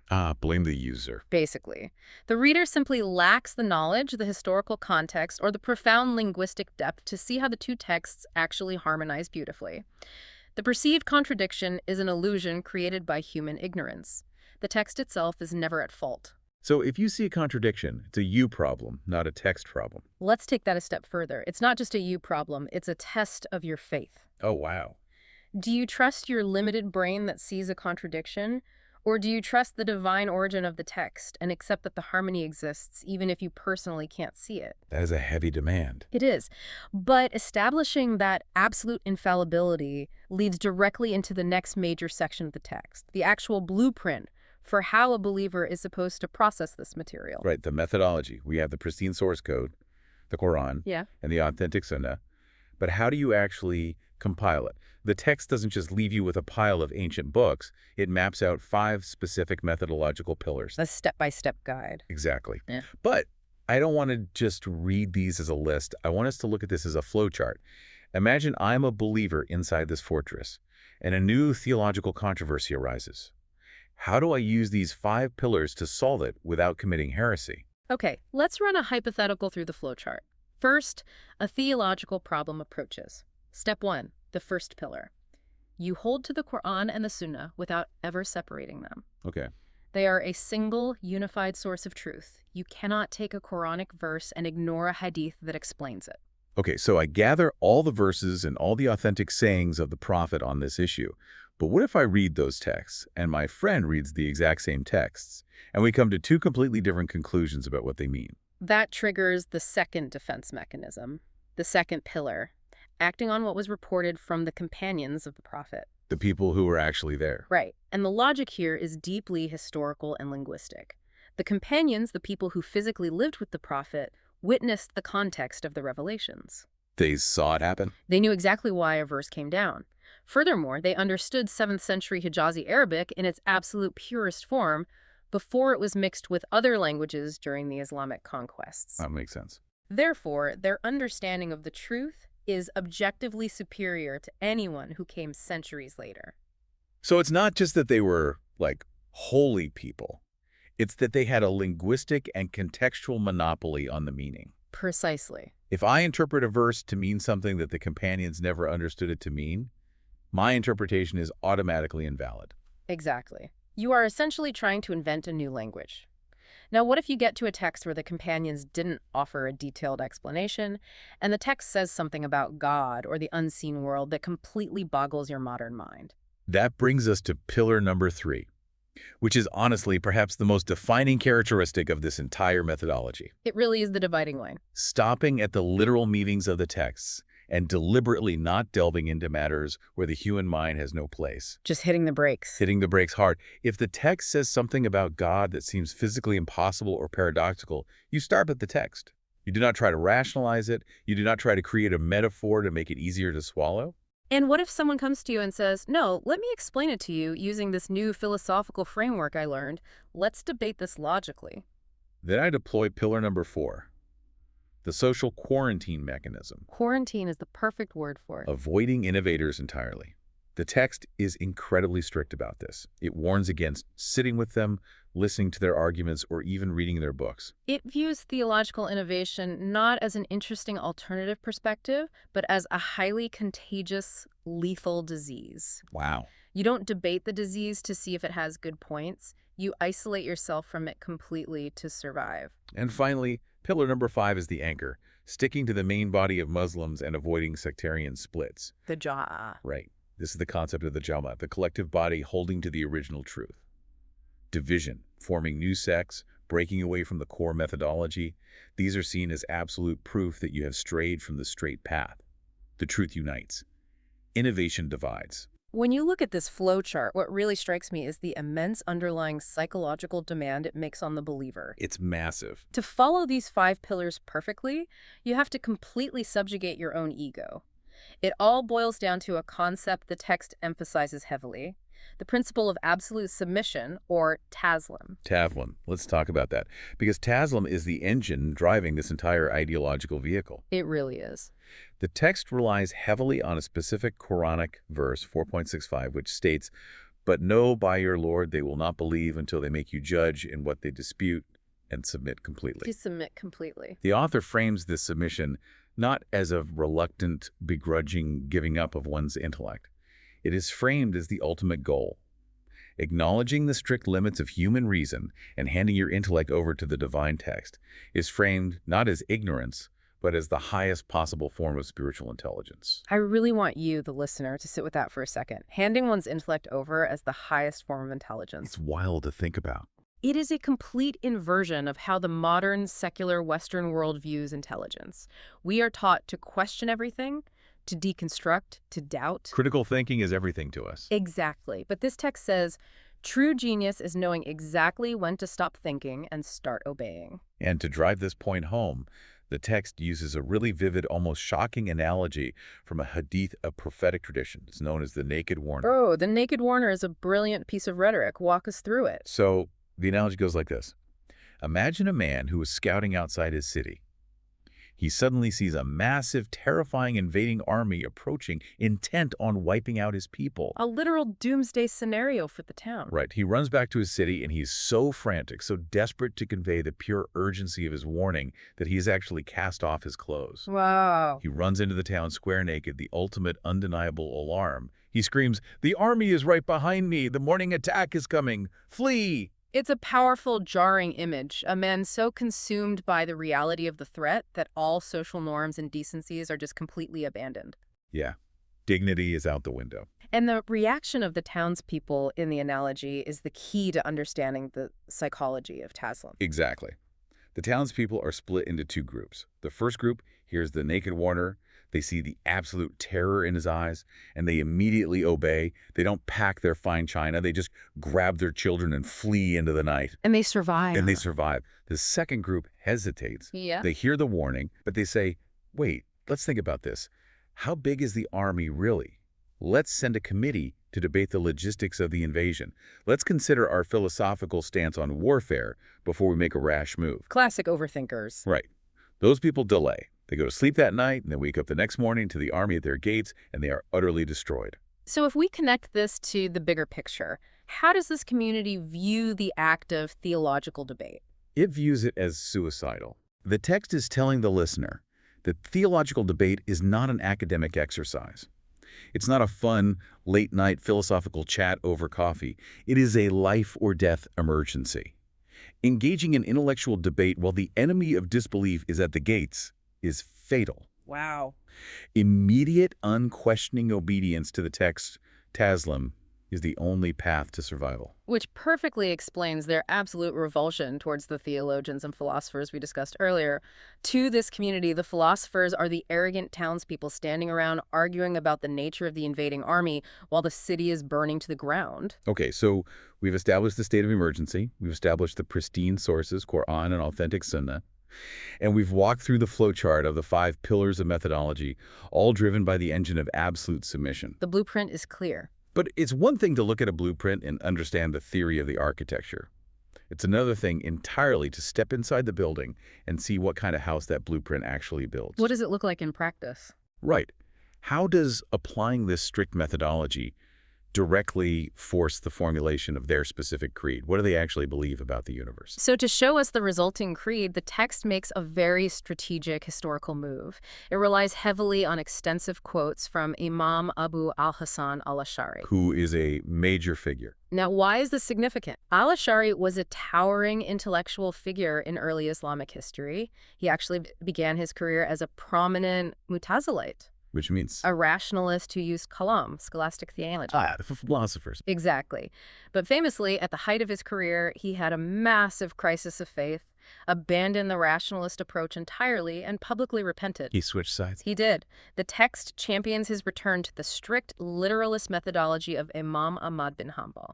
Imam Ahmad is heavily praised in our source material as the ultimate defender of the faith, the one who endured literal physical torture to clarify the truth and repel misguidance. So by quoting al-Ash'ari's later books, specifically Al-Ibana and Maqlat, where he systematically dismantles his former rationalist colleagues, the author lays out the concrete theological positions of this group, setting it in stone. And they start with the biggest, most difficult, most brain-breaking topic of all, the unseen and the exact attributes of God. Oh boy. This is where that third pillar of the methodology, stopping at the literal text, gets put to the ultimate test. It certainly does. The text details a strict literal acceptance of God's attributes exactly as they are described in the Quran and the Sunnah. However, and this is a crucial distinction, they vehemently deny that this literalism equals anthropomorphism. So they don't think God is human. They absolutely do not believe God looks like a human being or a physical creature. Which I've got to say sounds like a contradiction, because the text gets very specific about physical-sounding attributes. It does. It states that God has a face, 2 hands, and eyes.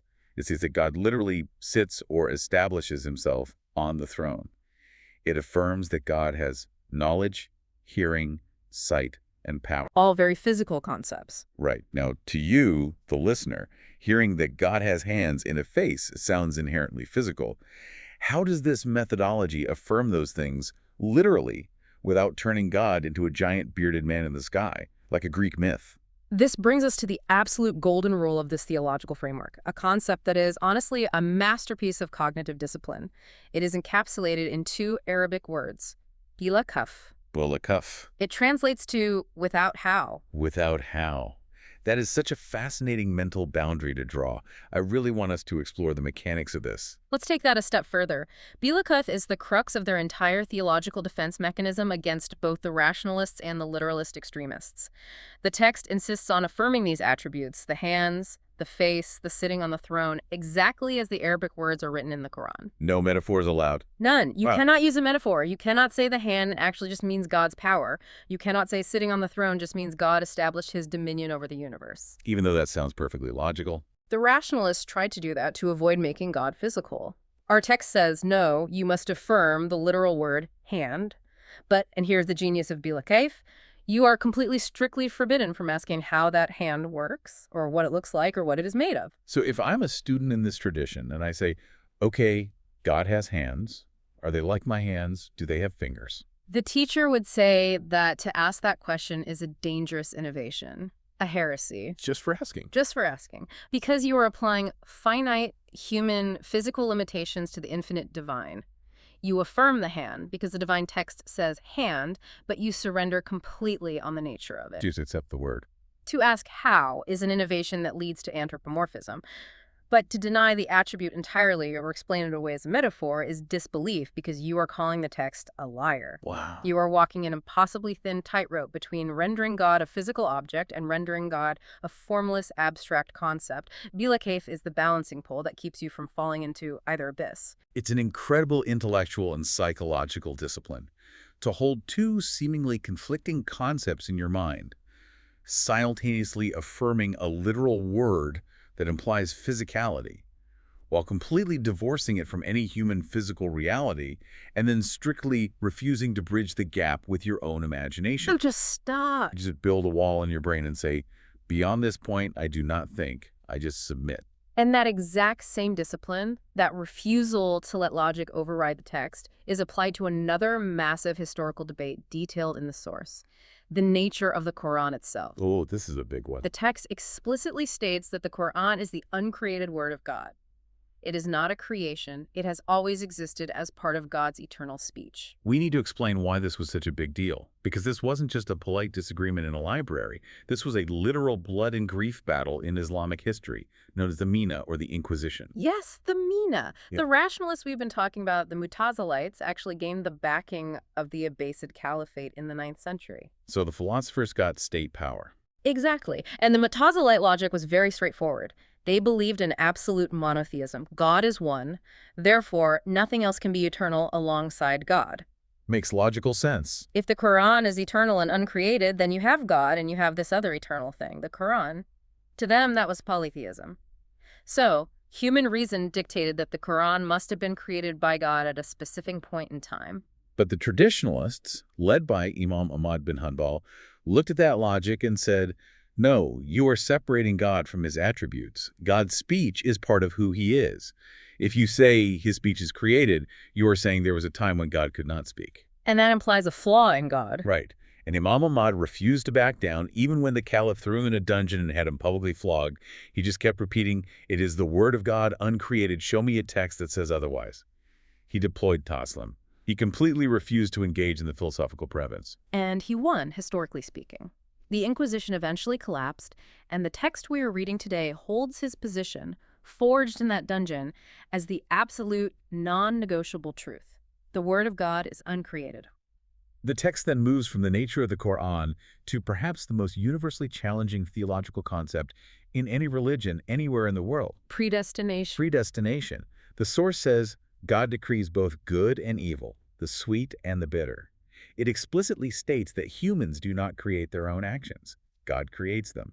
God guides who he wills and leaves astray who he wills. That is a very uncompromising stance on absolute divine omnipotence. Everything, from the rise of empires down to the molecular level, down to the exact synapses firing in your brain to make a choice, is created and decreed by God. Wait, I have to push back here on behalf of the listener. Let's look at a granular hypothetical. Okay, lay it on me. Let's say a man decides to steal an apple.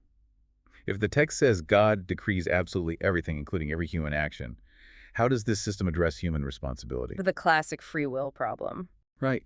If God created the action of the man stealing the apple, and God decreed that it would happen before the man was even born, how is it the thief's fault? Why is he punished? If I write a computer program that steals data, you don't punish the software. You punish me, the programmer. That is the ultimate paradox of predestination. And the text addresses it by, once again, violently rejecting the neat, logical solutions offered by philosophers. That's fair. Right. The source explains that while God creates the actions, it strongly rejects the idea that humans are force. They are not robots. I see where you're going, but consider this. How can you say God creates the action, but the human isn't forced? Those seem mutually exclusive. The text navigates this by condemning two extremes. First, it condemns the metazolites, our rationalist friends again, who tried to solve the paradox logically. The rationalists said, God is perfectly just. A just God wouldn't punish someone for something they were forced to do. Therefore, humans must create their own actions independently of God. That makes perfect logical sense to a modern mind. But the text says, no, that is a heresy, because it makes humans into mini-gods, independent creators acting outside of God's control. That compromises God's absolute power. Okay, so they reject the rationalist concept of ultimate free will. Right. But they also condemn the other extreme, a group called the Jama'ahites, or the fatalists. What do they believe? The fatalists looked at the texts about God's decree and said, okay, humans have no will at all. We are just feathers blown in the wind, completely forced to do whatever God wrote. Which also seems like a logical conclusion. But the text condemns this too, because it completely negates the reality of human choice that is also mentioned in the Quran, and it makes divine punishment seem arbitrarily cruel. So they are trapped. They can't say humans have total free will without insulting God's supreme power, but they can't say we're mindless robots without making God look unjust. How do they square that circle? What is the middle ground? The middle ground is, frankly, demanding belief in a divine paradox. Just accepting the tension. Exactly. The text demands belief in absolute divine decree. God creates the action of stealing the apple, while simultaneously maintaining absolute human accountability the human chooses to acquire or perform the action of stealing the apple. My brain hurts. How do those two things interlock perfectly without contradiction? The text essentially treats that paradox as a divine mystery. It is a reality that exists in the infinite mind of God, and finite human reason simply shouldn't try to unlock it. You must believe both sides of the coin, even if your limited human brain can't see how the coin is minted. It goes right back to the core methodology. Bila Kayf, without how, and Taslim, absolute submission. Always back to the pillars. You just accept the tension. You affirm the texts that say God controls everything. You affirm the texts that say you are responsible, and you build a wall in your mind between them. The methodology scales up from how you read a single word like hand to how you understand the incredibly complex mechanics of the universe. Exactly. It's a perfectly consistent application of their epistemological rule. Text over reason, always. We've covered the really heavy abstract theology, God's attributes, the nature of the Quran, the paradox of predestination. In the final part of our deep dive today, the text cascades down from heaven into what we might call social and eschatological beliefs. Down to earth. Right. Beliefs about what happens in human society right now and what happens in the afterlife. I want to run through some of these because they are fascinating and they paint a really clear picture of how this community views reality. Let's go through them. The text is very specific and highly structured here as well. First, the concept of seeing God. The source states that believers will physically see God in the afterlife. It uses a very beautiful, clear quote from a hadith. Just as you see the full moon. No obscurities, no metaphors, no hazy spiritual feelings. A direct, clear vision. And again, applying the methodology, they affirm this without asking how a physically unbound God can be seen by physical eyes. It's affirmed as a reality of the next life, defying human optics. Second, the concept of sin and excommunication. This is highly relevant to social order. Extremely relevant. The text dictates that committing major sins, things like theft or adultery or drinking alcohol, does not make a Muslim a disbeliever. They do not lose their status as a believer, and they are not kicked out of the faith unless they claim that the sin is legally permissible. So to clarify the mechanics of that, if someone drinks alcohol knowing it's wrong, but they succumb to temptation, they are a sinful believer. But still a believer. Right. They face punishment, but they are still in the fold. If, however, they drink alcohol and say, actually, God made this legal, the texts are wrong, then they have committed a heresy of belief and they have stepped outside the faith. So it's about the law, Action doesn't equal disbelief. Altering the law equals disbelief. which leads to the third point, intercession.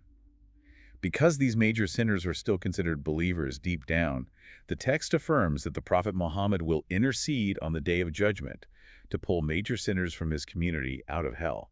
They won't be in there forever. That offers a massive amount of hope within what seems like a very strict, unforgiving system. Fourth, and this has massive implications for Islamic history and modern politics, political quietism. A huge topic. The text demands that believers must pray behind any leader, whether that leader is righteous and just or incredibly corrupt and wicked. It strictly forbids rebelling against leaders with the sword, even if they are unjust.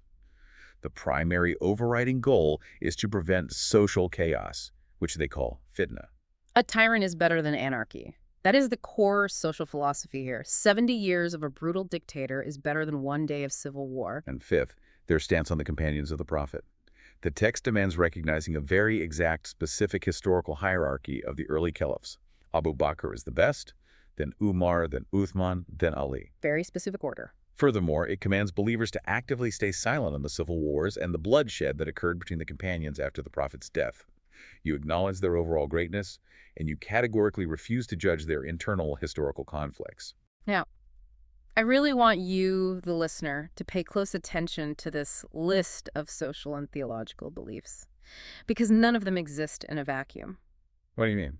If you look closely at the architecture of this creed, you'll notice how highly reactionary it is. Reactionary. These aren't just random theological bullet points dreamed up in an ivory tower.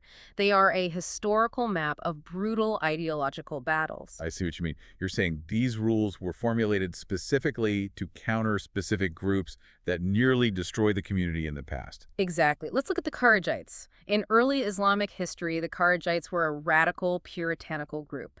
They believed that committing a major sin completely nullified your faith, making you an apostate whose blood was legal to shed. That's terrifying. They caused immense trauma, assassinating leaders and slaughtering other Muslims who didn't meet their purity tests. So when our text enforces the rule that major sins don't make you a disbeliever, that is a massive, reinforced fortress wall built directly to keep the Kharijite ideology out. Oh, wow. And the rule about not rebelling against a corrupt leader. Also a direct response to the Kharijites. They believed any leader who sinned had to be violently overthrown. The chaos the Kharijites caused was so devastating that this text enforces the exact opposite extreme, absolute political quietism. Endure the tyrant to starve the Kharijite impulse. Precisely. Ah, that makes perfect sense. What about the rule regarding the companions? The strict hierarchy and the enforced silence on their civil wars. That is a direct, hardline response to the Shiites. The Shiite tradition developed an entirely different narrative about the succession of the Prophet, prioritizing Ali from the beginning and often harshly criticizing or condemning the earlier caliphs. So it's another wall. This text draws a firm line in the sand against that narrative. You respect the historical Orthodox order, and you don't engage in historical critiques that could delegitimize the generation that transmitted the texts.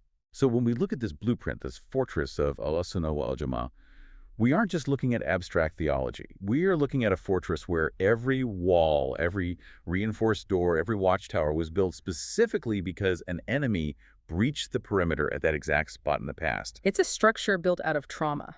The creed is essentially a defensive structure built out of the trauma of historical schisms. That is a brilliant way to synthesize it. The methodology, the literalism, the taslim is the mortar, and these specific reactionary beliefs are the bricks. We have covered an immense amount of ground today. We've explored the first third of this incredibly rich, intensely detailed source material.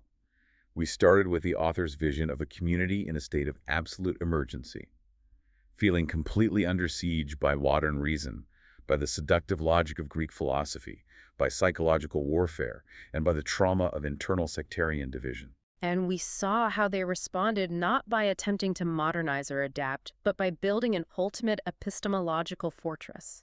They insisted that truth comes only from the literal text of the Quran and the authentic Sunnah, completely and utterly rejecting the interference of human reason or mystical experiences. And we broke down how that methodology actually functions in practice as a flowchart.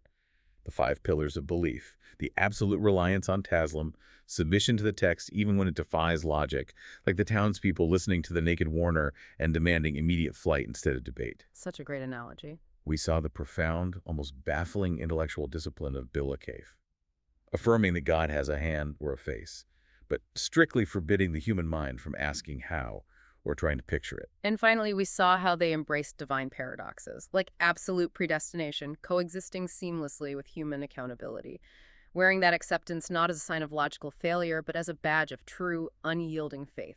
And we recognize that this entire structure was forged in the fires of early Islamic civil wars, inquisitions, and philosophical debates. Every rule is a scar. That's powerful. It is a remarkable, comprehensive, and impenetrable worldview. But as we wrap up this deep dive, we want to leave you, the listener, with a final thought. Something to mull over. Something to mull over on your own that builds on what we've discussed today. The author of this text places immense existential value on freezing the methodology exactly as it was centuries ago. The entire system relies on looking entirely to the past, the original text and the original companions, to navigate the present and the future. It creates a system of perfect internal consistency, provided you accept those foundational premises without question. But consider this. When a foundational text insists that engaging in philosophical debate or trying to logically synthesize modern discoveries with ancient texts is itself a spiritual danger, a virus in the code, how does that community engage with a modern, hyper-connected world? We live in an era that demands logical explanations, empirical evidence, and constant relentless debate for absolutely everything. It is a profound friction point. It defines much of the ideological conflict in the modern world. So ask yourself, does refusing to debate, refusing to let human reason touch the text, make an ideology more fragile because it can't bend and adapt to new realities? Or, by sealing out the corrosive, endless effects of human doubt and debate, does it actually make the ideology utterly unbreakable? It's the ultimate stress test of the fortress. Does the fortress starve from its own isolation? Or does it stand forever while the world outside burns? Thank you for joining us on this deep dive. Keep asking questions, keep looking at the blueprints, and keep exploring the primary sources that shape the world around us. Imagine being dragged from your home, thrown into a dungeon, and systematically whipped and tortured by your own government for years. Right. Just an unimaginably dark scenario. And your only crime is refusing to adopt a state-sponsored theological doctrine. Yeah. But then suddenly, the political winds shift. The regime falls. And you are freed. You're completely vindicated. Exactly. And not only that, you're handed the absolute power to execute the very judges and rulers who ordered your torture. What do? I mean, human nature just screams for vengeance, right? You demand a reckoning. Oh, totally. I mean, it's almost a survival instinct. But the historical figures we're looking at today did the exact opposite. They publicly, completely forgave them. Which is just, it's a stunning psychological paradox. Welcome to today's deep dive. If you're joining us to understand how human beings construct belief systems and how those systems dictate their behavior, you are in the exact right place. Yeah, because throughout most of human history, when people believe they possess the absolute unvarnished truth, when they are completely certain of their ideology, that certainty usually breeds cruelty. Right, like the Inquisition or modern political purges. Certainty usually breeds fire. Exactly. But the text we're analyzing today argues that for the early generations of Islamic scholars, absolute theological certainty bred the exact opposite. It bred radical empathy. So our mission today is to explore the final third of this really dense, ancient theological text.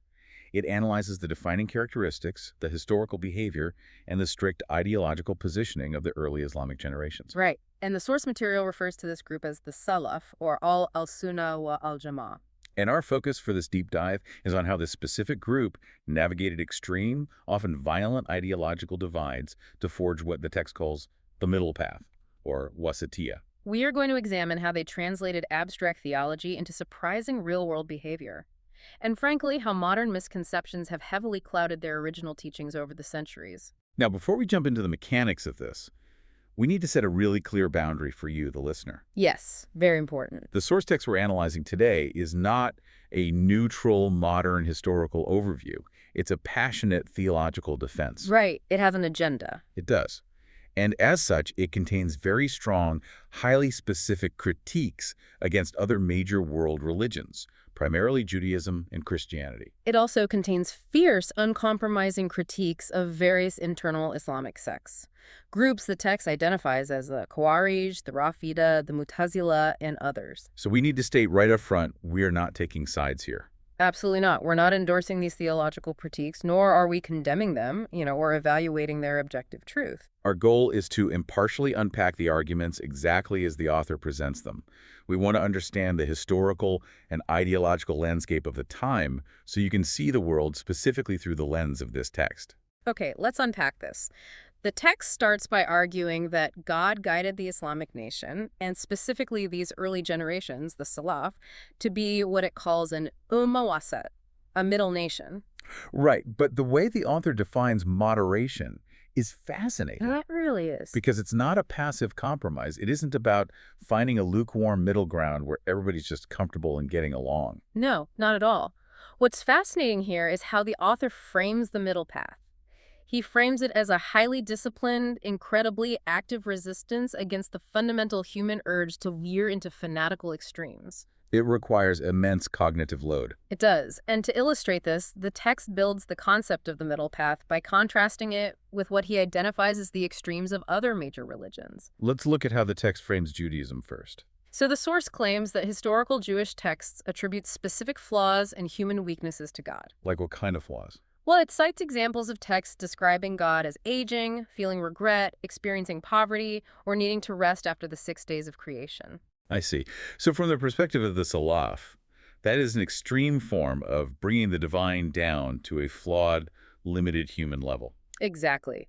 And the text then pairs this theological critique with the behavioral one. Right. It describes a historical pattern of extreme stubbornness regarding worship among the early Israelites. It cites Quranic narratives for this, right? Yeah, like their refusal to enter the gates of the holy city as commanded, Right. or the claim that they intentionally altered the specific words of repentance they were instructed to say. So the author paints a picture of one extreme diminishing the divine majesty on one hand and actively resisting the prescribed literal worship on the other. But the text doesn't stop there. It swings the pendulum to the exact opposite side to critique Christianity. Where Judaism supposedly brought God down, the text argues that Christianity swung to the extreme opposite of overglorification. Right. The author claims that instead of humanizing God, Christianity elevated a human prophet Jesus to the absolute status of the divine. They took a mortal messenger and deified him. Yes.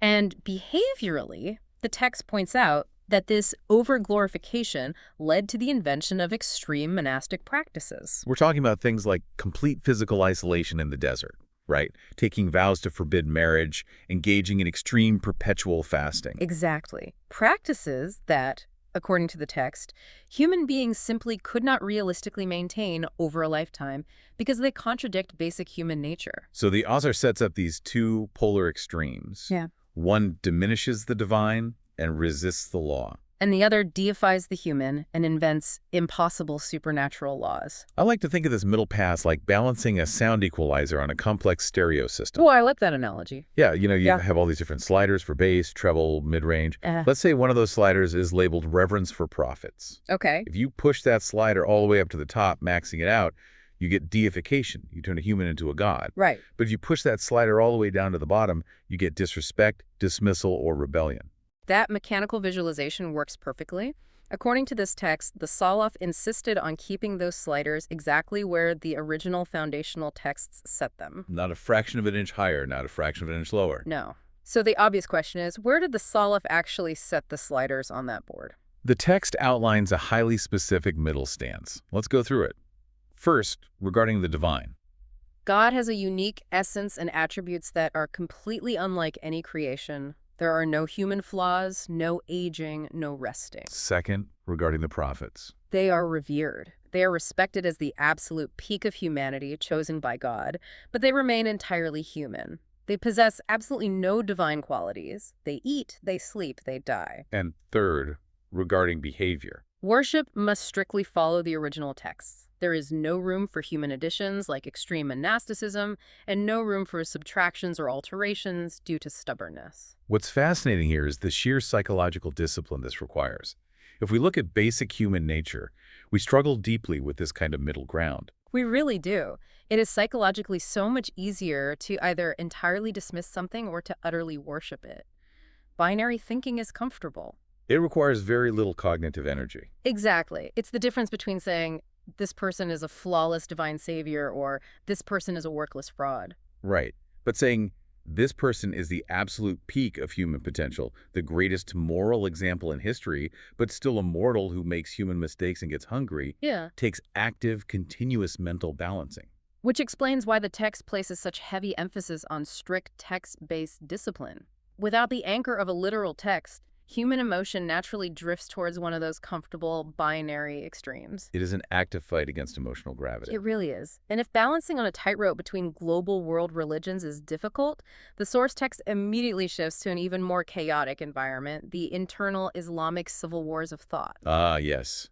This is where we see how the Salaf navigated a total minefield of rival internal sects. The author moves from the macro to the micro. And the first major internal battlefield he analyzes is over the very nature and attributes of God. Let's get into the mechanics of this because it gets incredibly dense, but it perfectly illustrates this concept of the middle path.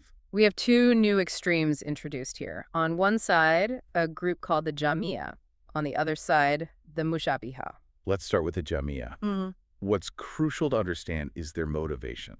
Right, because they didn't start out wanting to destroy the religion. Their primary motivation was actually a desire to radically purify the concept of God. They looked at the philosophical climate of the time and wanted to avoid comparing God to humans at absolutely all cost. But in their extreme effort to do this, they ended up denying God's attributes entirely.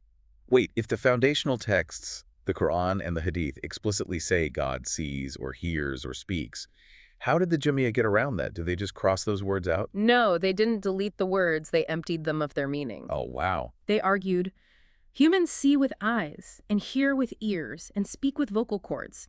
God cannot be like us in any way. Therefore, when the text says he hears, it cannot actually mean hearing. So they stripped the divine of all descriptive qualities until God became merely an abstract philosophical concept, a void. Exactly.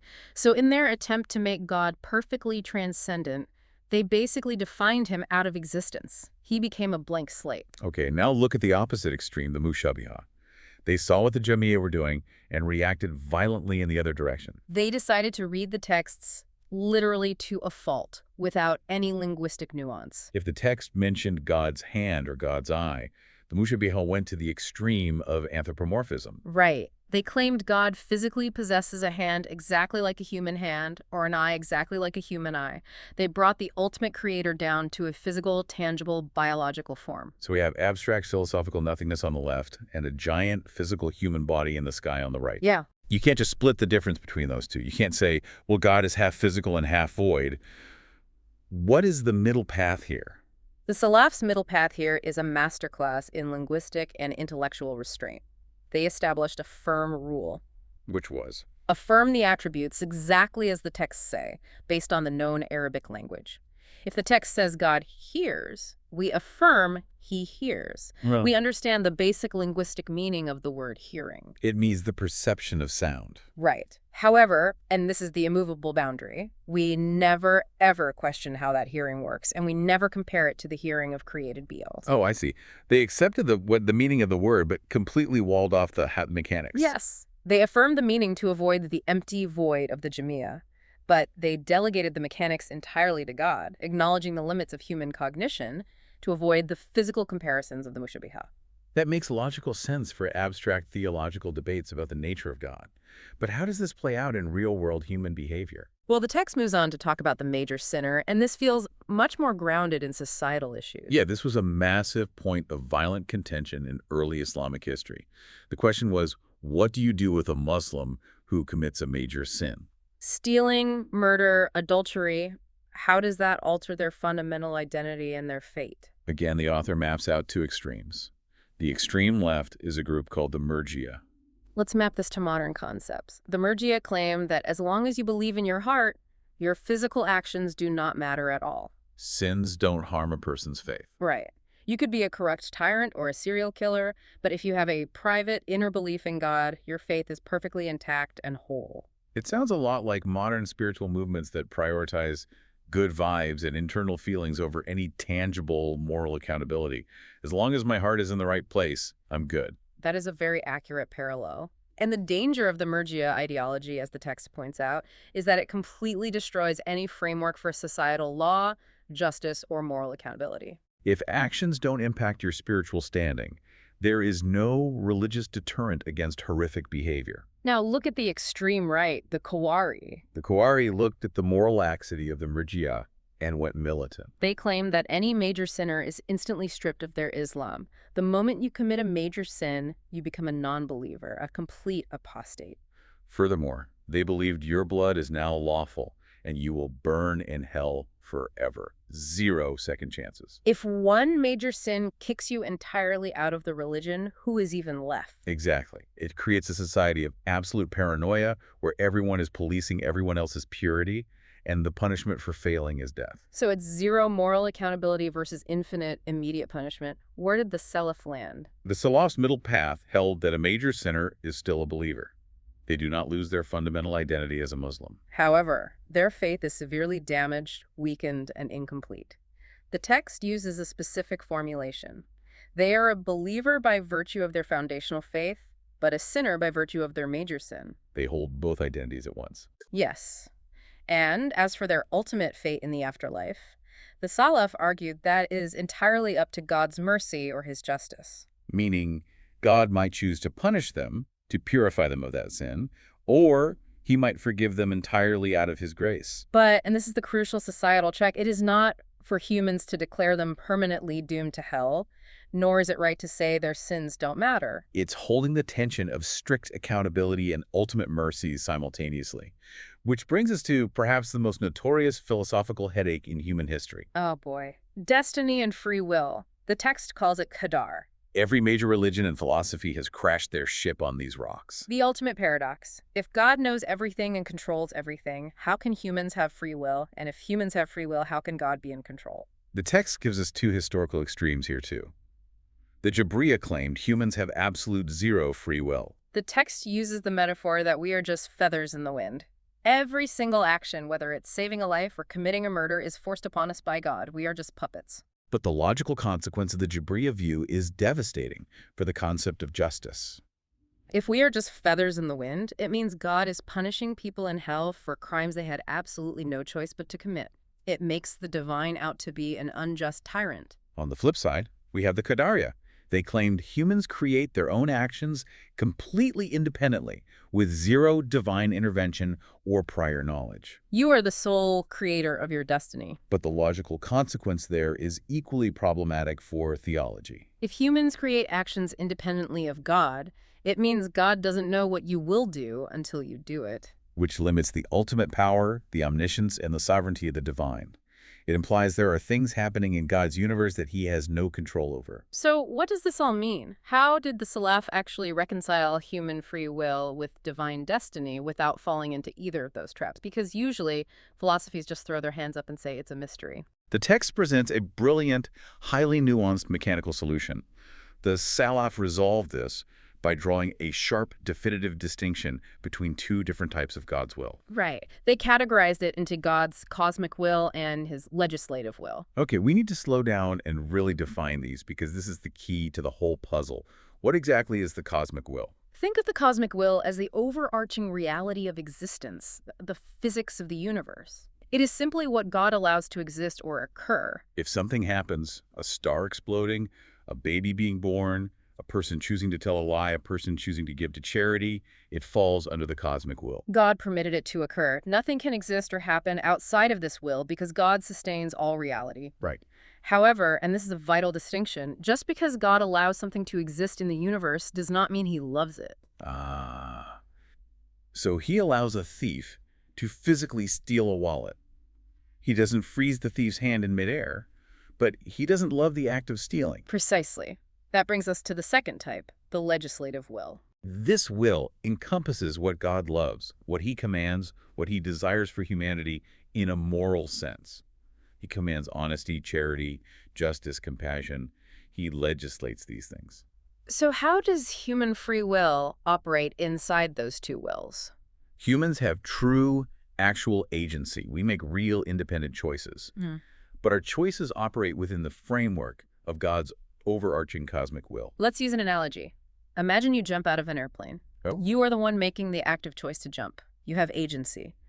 But you can only execute that choice because the creator of the airplane built the door, provided the atmosphere, and allows the universal laws of gravity to function while you fall. Wow, okay. You aren't a feather blown by the wind. You are choosing to jump. Mm. But you don't control the gravity that pulls you down. Yes. When a person chooses to commit a crime, they are using their real, given free will to do something that violates God's legislative will, what he loves and commands. But they can only execute that physical choice because God's cosmic will permits them the oxygen, the time, and the physical reality to do it.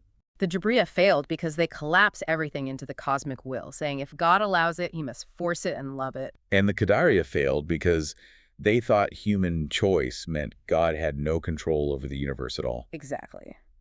The Sadalif's middle path recognized that human moral agency and ultimate divine sovereignty are not mutually exclusive. They operate on different intersecting layers of reality. This level of theological precision requires an immense amount of mental discipline. It's almost exhausting just to map out in conversation. It is. But the source text makes a massive claim here. It asserts that this strict, rigid, highly detailed theology didn't just stay in their heads. It didn't just make them good debaters. It directly, fundamentally impacted their everyday human behavior. The author argues a direct causal link. He states that the Salaf were the most knowledgeable of the objective truth. But crucially, and this is the defining characteristic of the entire text, they were the most merciful to creation. Even to their most bitter, violent enemies. To prove this, the text paints a very dark, visceral picture of what happens when you get the theology wrong. It describes the traits of what it calls the doomed sects. The source is unflinching in its historical analysis here. It describes rival sects, particularly the Khawarij we discussed earlier, as being deeply, inherently fractured. Because they lacked the nuanced middle path, they were prone to endless infighting. They would split into subsects over the most trivial disagreements. They followed pure ideological desires, which inevitably culminated in horrific violence. The text mentions them literally killing worshippers inside mosques while claiming it was an act of extreme piety. Think about the psychological state required to do that. It's terrifying, because they believed any major sin made someone an apostate. Anyone who disagreed with their extreme, microscopic interpretation wasn't just wrong in a debate. They were an infidel whose blood was legally permissible, even righteous, to shed. It is the ultimate danger of ideological fanaticism. When you believe you have a monopoly on absolute purity, anyone who falls short is viewed as a contaminant that must be eradicated for the greater good. But then the source pivots back to the Salaf. They held an equally absolute certainty about their orthodoxy. They firmly believed they were right, and the Khawarijs were wrong. But their reaction to opposition was radical forgiveness. The historical examples the text provides to back this up are just stunning. They really are. Let's look at the example of Abu Bakr, the closest companion of the Prophet. The text references the story of Mistah. We need to explain the historical context of this event because it makes the forgiveness almost unbelievable by modern standards. Right. Mistah was a relative of Abu Bakr. He was a very poor man whom Abu Bakr had been financially supporting out of his own pocket for a long time, just pure charity. But then a horrific, completely false rumor was spread through the city about Abu Bakr's daughter, Aisha, slandering her honor, accusing her of infidelity. And Mistah, the man Abu Bakr was feeding, was one of the people who repeated and actively participated in spreading the slander. Imagine the visceral betrayal. Someone you are feeding, clothing, and housing, actively participating in a public campaign to destroy your own daughter's reputation. Naturally, Abu Bakr was devastated and furious. The text notes he swore a solemn oath that he would never financially support Mistah again. Which, let's be honest, is a completely understandable, profoundly human reaction. You don't pay the person destroying your family. But then, according to the historical record the text cites, a verse of the Quran was revealed directly addressing this incident. The verse urged the believers to forgive and pardon, and it ended with a piercing question. Do you not love that God should forgive you? And according to the text, the moment Abu Bakr heard that verse, His theology completely overrode his human emotion. He didn't argue. He didn't ask for an apology first. He immediately broke his oath and resumed paying Mista's living expenses simply because he wanted to secure God's forgiveness for his own shortcomings. He didn't just tolerate Mista's existence. He actively continued to fund his livelihood.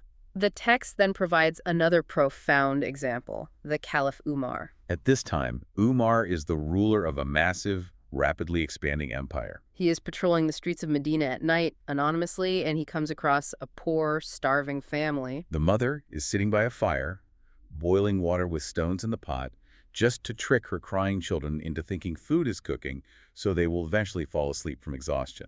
The text specifically highlights the physical details of what Umar does next. He doesn't just call a servant or order a deputy to handle it. He runs to the state storehouse. He loads a massive, heavy sack of flour and cooking fat onto his own back. His assistant offers to carry it for him, and Umar snaps back, saying, "Will you carry my burden for me on the day of judgment?" He carries it to the woman, and then he personally cooks the food for them. The text describes Umar, the ruler of the empire, down on his hands and knees in the dirt, blowing on the fire underneath the pot until the smoke billowed out through his beard. It is a profound demonstration of how their theological understanding of ultimate accountability translated into extreme empathy for the vulnerable. He viewed his political power not as a privilege, but as a terrifying liability before God. And this behavior wasn't just limited to the early companions who lived with the prophet. The text jumps forward centuries to later scholars, men like Ahmad bin Hanbal and Ibn Taymiyyah. Both of these men were victims of the Mina, the Inquisition. They were imprisoned, publicly beaten, and brutally tortured by government authorities who had adopted rival theological views. Ahmad bin Hanbal was lashed until he fell unconscious, simply because he refused to agree with a state-enforced philosophical view of the Quran. Yet when the political winds eventually shifted and these scholars were finally vindicated, they held the power to retaliate. The crowds were behind them. The new rulers were ready to punish the old torturers. But they forgave them. They publicly pardoned the very judges and guards who had ordered them to be whipped. The author distills this behavior into a foundational principle of the Salaf, which we can call the golden rule of takfir, or excommunication. The text quotes this principle. You do not excommunicate someone just because they excommunicated you. You do not lie about someone just because they lied about you. Retaliation does not apply to the boundary laws of God. Here's where it gets really interesting. Think about it like this. You don't steal a car from someone just because they stole yours. Right. The rules are the rules, regardless of how you are personally treated. Exactly. If the law says stealing is a crime, it's a crime even if the victim is a thief. For the Salaf, the boundary lines of who was a believer and who was an apostate were objectively set by divine text, not by personal vendettas or emotional trauma. If we connect this to the bigger picture, it explains the paradox we started with. The fact that the Salaf paired absolute, unbending orthodox certainty with radical empathy and forgiveness is rare because usually certainty makes people arrogant. But for the Salaf, their absolute certainty of the texts made them terrified of their own accountability before an all-knowing God. That terror of divine justice forced them to show mercy to others, hoping they would receive mercy in return. Which naturally brings us to a mechanical question. How on earth did this incredibly delicate, psychologically demanding middle path survive? Balancing on that tightrope for a day or even a lifetime is one thing. But surviving for centuries through the rise and fall of empires, massive civil wars, and shifting global cultures, that requires infrastructure. And that is what the author addresses in the next section. The text catalogs the intellectual titans, the great preservers, who codified and defended this creed through massive, unprecedented literary and methodological efforts. The text lists a genealogy of scholarship. You have Ahmad bin Hanbal, Bukhari, Muslim, Tabari, and then centuries later, figures like Ibn Taymiyyah and Muhammad bin Abdul Wahhab. But the text is very careful to highlight that these scholars were not just passive librarians writing down old sayings in a quiet scriptorium. They were frontline generals in an intense, centuries-long intellectual warfare. And their primary enemy in this intellectual war wasn't necessarily an invading army with swords. It was a methodology. Specifically, the encroachment of Greek philosophy, what the text calls ilm al-kalam, or scholastic theology, into Islamic thought. Yes. We have to set the historical stage here. As the Islamic Empire rapidly expanded, it absorbed older, highly established civilizations, Persian, Byzantine, and Hellenistic. The philosophical works of Aristotle, Plato, and the Greek logicians were translated into Arabic. Many intellectuals of the time were absolutely dazzled by this complex, highly structured Greek logic. They thought, we need to use these sophisticated tools to explain, categorize, and defend the concept of God. So they started applying Greek logical frameworks, premises, syllogisms, deductive reasoning, to the Quran and the sayings of the prophet. Precisely. And the scholars of the Salaf pushed back against this with everything they had. The author notes that these early scholars compiled massive libraries of books, often giving them stark, brutally simple titles like al-Sunnah, which means the path, or al-Tawhid, which means monotheism. And the author argues that these books and the methodology within them are the only reason the clear white path survived the muddy waters of human philosophical speculation. I have to push back here on behalf of the listener, though.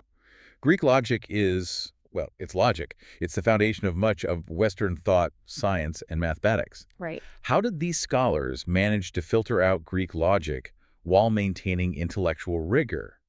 Didn't wholesale rejecting philosophy make them fundamentally anti-intellectual? That is the most common modern accusation against them. But the text argues the exact opposite. It wasn't that the Salaf were anti-intellectual or against the concept of logic itself.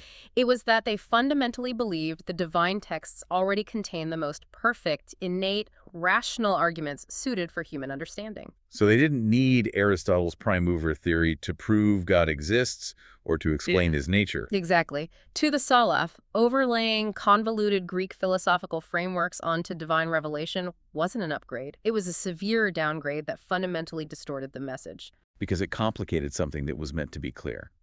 And they argued that Greek logic, when applied to the unseen divine nature, was inherently flawed. Why? Because Aristotelian logic is based entirely on observing the physical, material world. You deduce rules based on how matter behaves. Ah. You can't use the physics of a rock to explain the nature of the creator who invented the concept of physics. Right, it's a category error. And practically, the Salaf observed that ilm al-kalam didn't actually lead to clarity or stronger faith. It led to endless, unresolvable, abstract debates. It fractured the community into dozens of warring philosophical factions who spent all their time arguing about the exact definition of substance and accident. So if they rejected Greek deductive logic, what was their intellectual rigor? How did they build this fortress of books? Their intellectual rigor was empirical and historical. It was the science of hadith. Instead of sitting in an armchair philosophizing about what God must be like based on logical premises, they developed an incredibly rigorous system to verify exactly what the prophet said. They created isnad chains of transmission. They documented the biographies, the memory capacity, and the moral character of thousands of narrators. It's the difference between trying to deduce the layout of a city you've never visited using pure geometry versus just reading a map drawn by someone who actually lives there and then verifying that the map maker wasn't a liar. That is exactly the methodological difference. The Salaf believed that true intellectual rigor was found in linguistic mastery, absolute historical verification of sources, and deep contextual exegesis of the texts themselves, not in importing foreign philosophical templates. They built that fortress of thousands of books not to hide from logic, but to protect the original pristine logic of the revelation from being corrupted by trendy intellectual fads. And that massive preservation effort leads directly into the final chapter of the source text. Because when you maintain a path this strict and a methodology this rigid for over 1,000 years, a lot of myths, rumors, and misunderstandings build up around it. Yeah, they do. This final section is essentially the author attempting to clear the smoke of modern misconceptions. It's an incredibly important section because it addresses how the Salafi creed is viewed today. The text tackles these bizarre myths and false terminologies that have stuck to the movement over time. Let's start with a really technical theological one that trips a lot of people up, the concept of tafweed. Yes, we touched on this earlier regarding the attributes of God. The modern misconception the author tackles is the claim by critics that the Salaf practiced a blind, ignorant form of reading. Critics say, oh, the Salaf just read verses about God's hand or God coming, and they just made blank noises.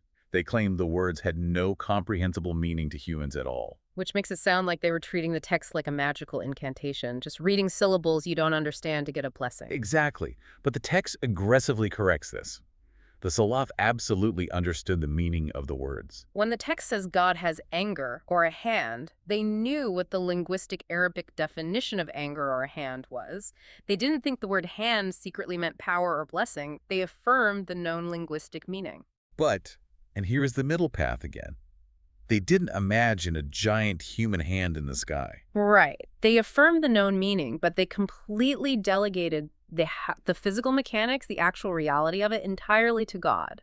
It is a profound acknowledgement of human cognitive limits. Yeah. You can understand a concept conceptually without being able to visualize its ultimate divine reality. You understand what infinity means in math, but you can't picture it in your head. Okay, here is another massive misconception the text clears up. The idea that God is everywhere. You hear this all the time, even casually among believers of many faiths. God is all around us, in the trees, in the room, in the wind. The Salaf strictly, vehemently rejects the idea that God's physical essence is everywhere. Because if his actual essence is everywhere, that implies he is physically inside mundane or even impure physical spaces. It implies he is mixed into the dirt and the mud. Yes, which they viewed as a profound disrespect to the divine majesty.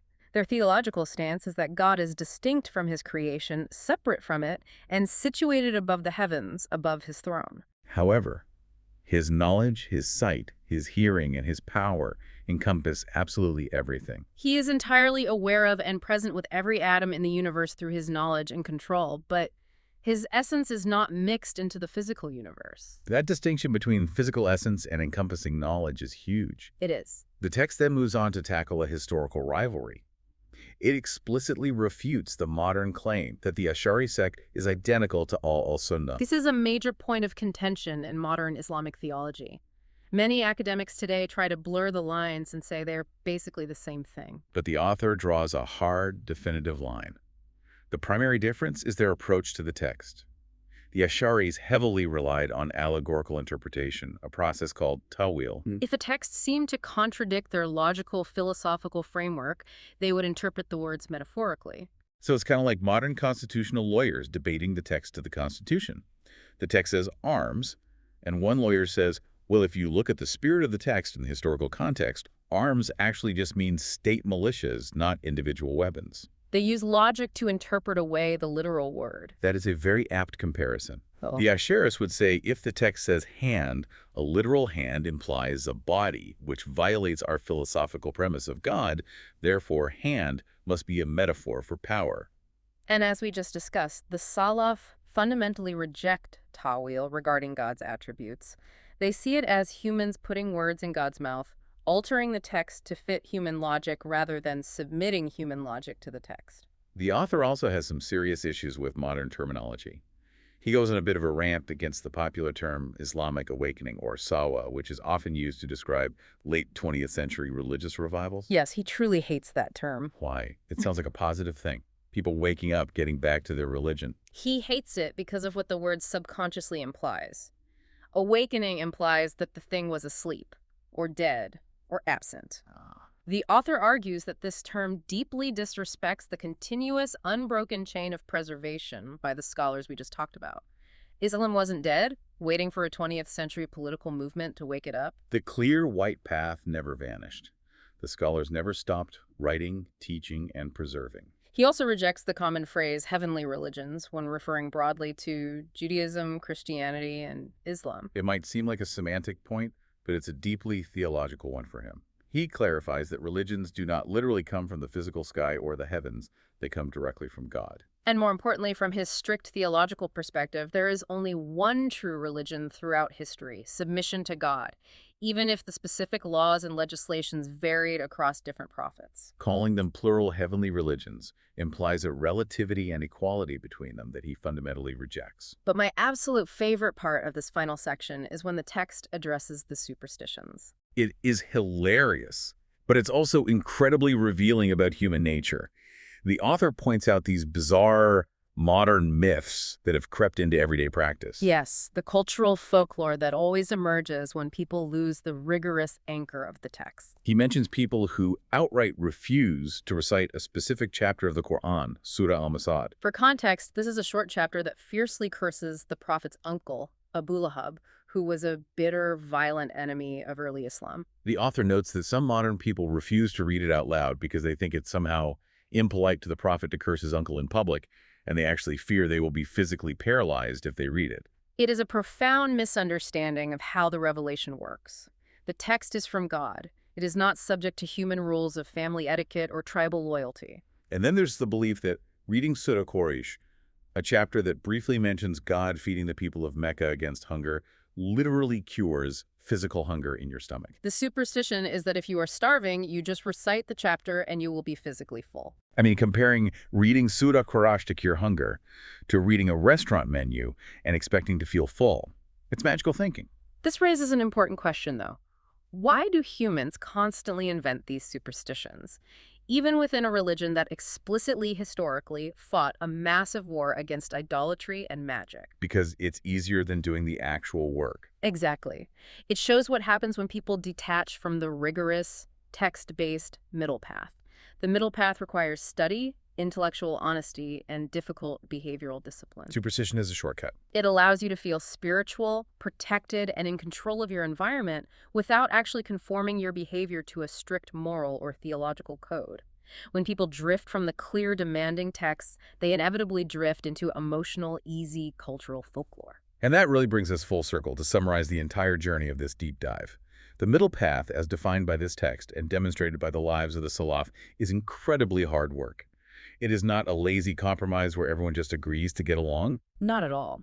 It requires a brutally delicate balance. You have to maintain absolute strict adherence to ancient texts without falling into empty literalism. You have to mount a rigorous intellectual defense against the trendiest philosophies of your day without losing your own methodology. And, perhaps hardest of all, you have to exercise supreme emotional discipline to show profound mercy, fairness, and justice to the very people who hate you, slander you, and torture you. It is active, exhausting balancing.